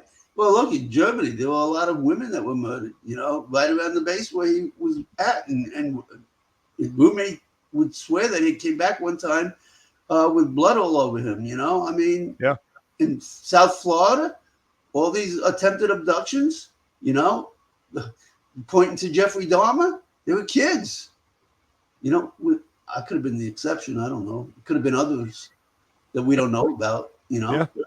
But, But Adam was only 6, you know. Terry Keaton was 9. Vernon, who he was hissing at, was 9. Joel was 9, you know.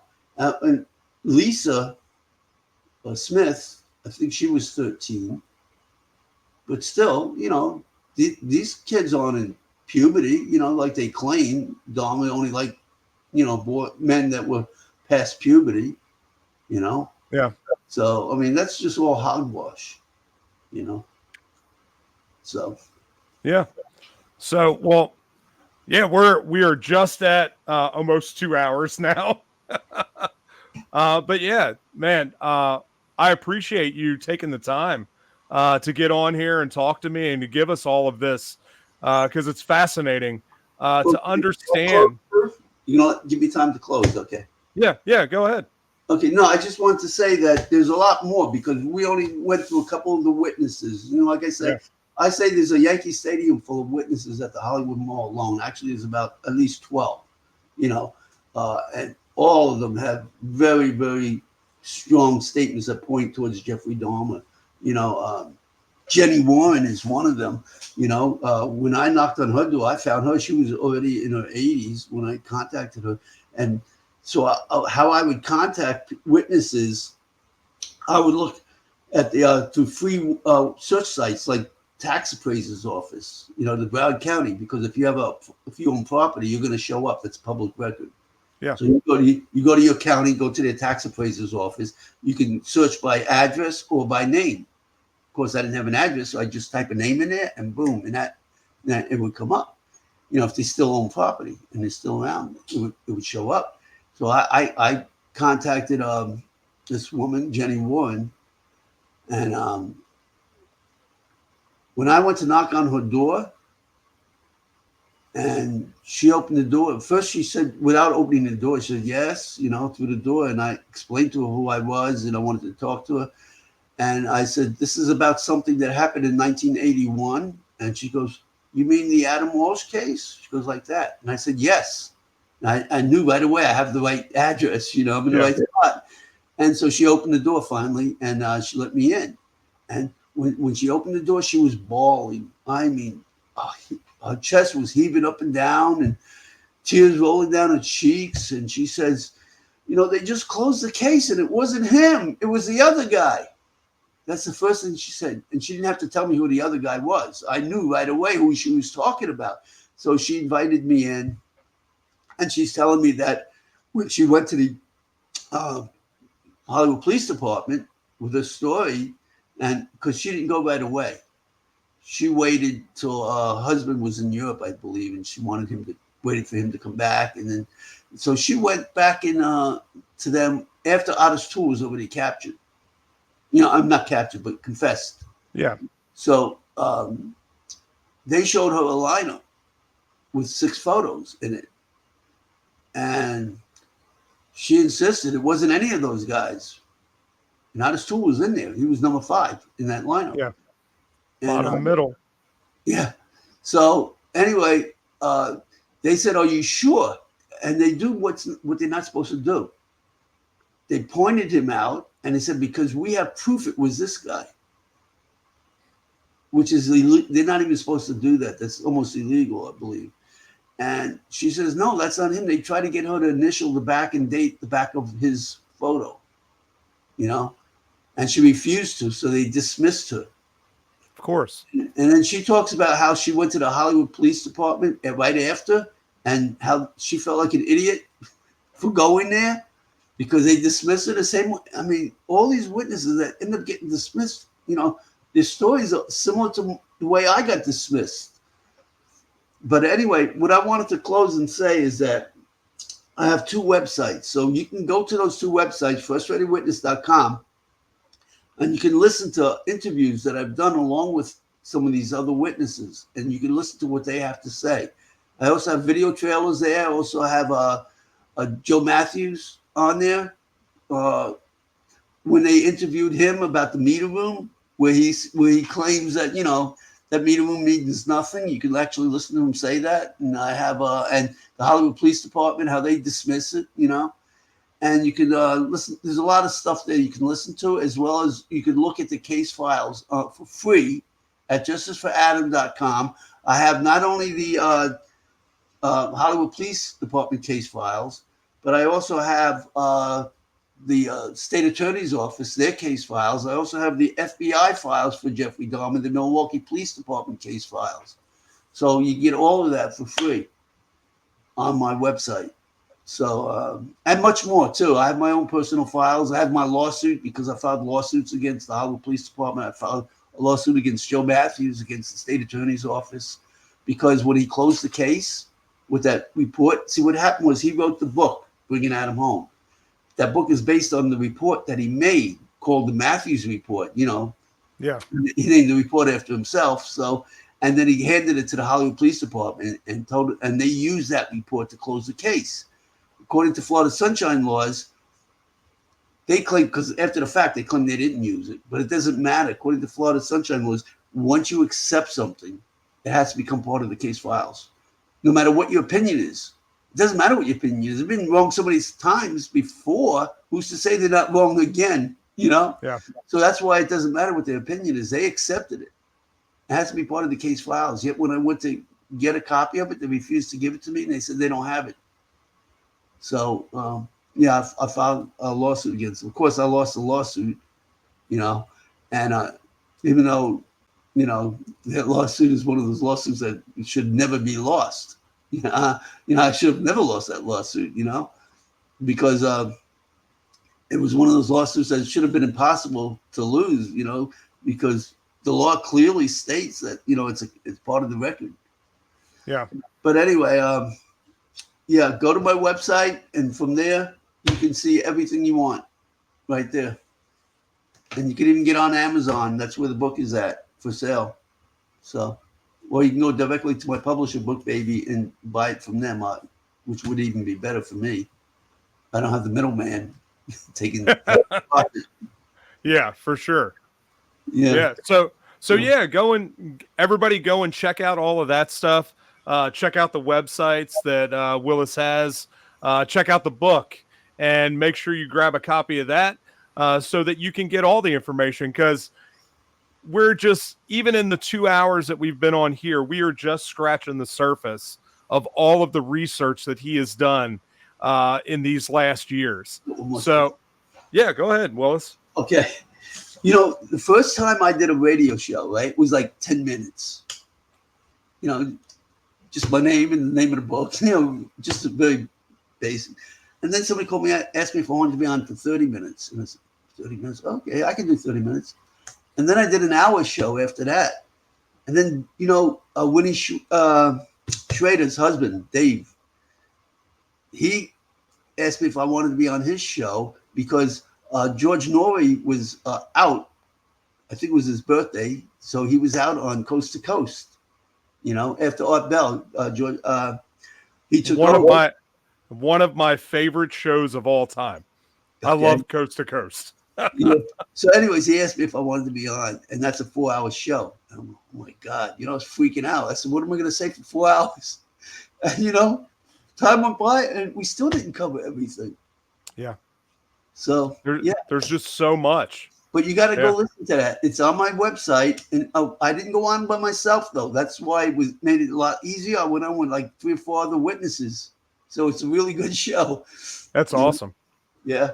I wonder if I wonder back in the when I was if I listened to that show back when it was aired, because there was a time where I worked third shift and I was working at a children's home at the time, and I worked third shift, and all we would listen to was Coast to Coast AM. I literally listened to it every night for the 4 years that I worked there, and I love that show. It was great. The only problem I had with being on that show was, they do a lot of mostly paranormal. Yeah. Except they had True Crime Tuesdays. So I was on a Tuesday. And when they started taking calls, the screener wasn't doing a very good job because he was getting some of these people doing paranormal stuff calling in. And this one guy called in and says he was, I can relate to the Adam Walsh case because I once was abducted myself by an alien, stuff like that. They were calling in. I said, there's all kinds of wild stuff that they talk about on that show. And I've often wondered how both Art Bell and George Norrie could be on there and talk to some of these people. That they can't agree with everything that's being said on the show, and how they keep a straight face and continue to interview some of these people that, they've got far, far out there ideas. It's amazing. Well, Willis, thank you so much for taking time and coming on here and being part of this this first episode. And hopefully we will talk more, and we'll get you back on here at some point, and we'll dive even deeper into this. You got it. All right, brother. Thank you. And I'll reach out to you soon. I'll make sure I get you all all the links and everything to this when it comes out Right. on October 1st. And yeah, we'll be ready to rock and roll. Right. All right, brother. Thank you. Thank you. Okay. Absolutely. Thank you. Cool, man. Well, have a good rest of your night. And you too. All right. All right. All right, guys. Thank you so much for checking this out. This is our first episode. Hopefully you enjoyed it. Willis has got so much out there. You need to check out all of his stuff and check out the interviews and the other podcasts that he's done. He has just done so much research over these years. You're going to want to dive deep. I know many of you out there are fascinated with the Dahmer case and all of the things that have happened there. I know because you come and talk to me about it all the time. And so make sure you check out that book and see all of the stuff that may have happened down there in Hollywood. Because it's important. It's important to understand not just the common thoughts that we all get watching all the documentaries, but also everything else around that, and understand everything with the full breadth of what's going on in these situations. So check it out, and I'll be back at you here in a couple weeks. Thank you for tuning in. Share this shit all over the place. Like and comment below, and let me know what you guys think. Because it's important. It will definitely craft how we go about this and, what the show ends up becoming, right? We're just starting out and figuring all these things out and working through all the stuff. But ultimately, this is your guys' show, right? I'm here to give you guys a voice and to be able to share some of the things that I'm always researching and finding out. So make sure you hit us up and let us know what you think. And we will be back at you here in a couple weeks. See y'all soon.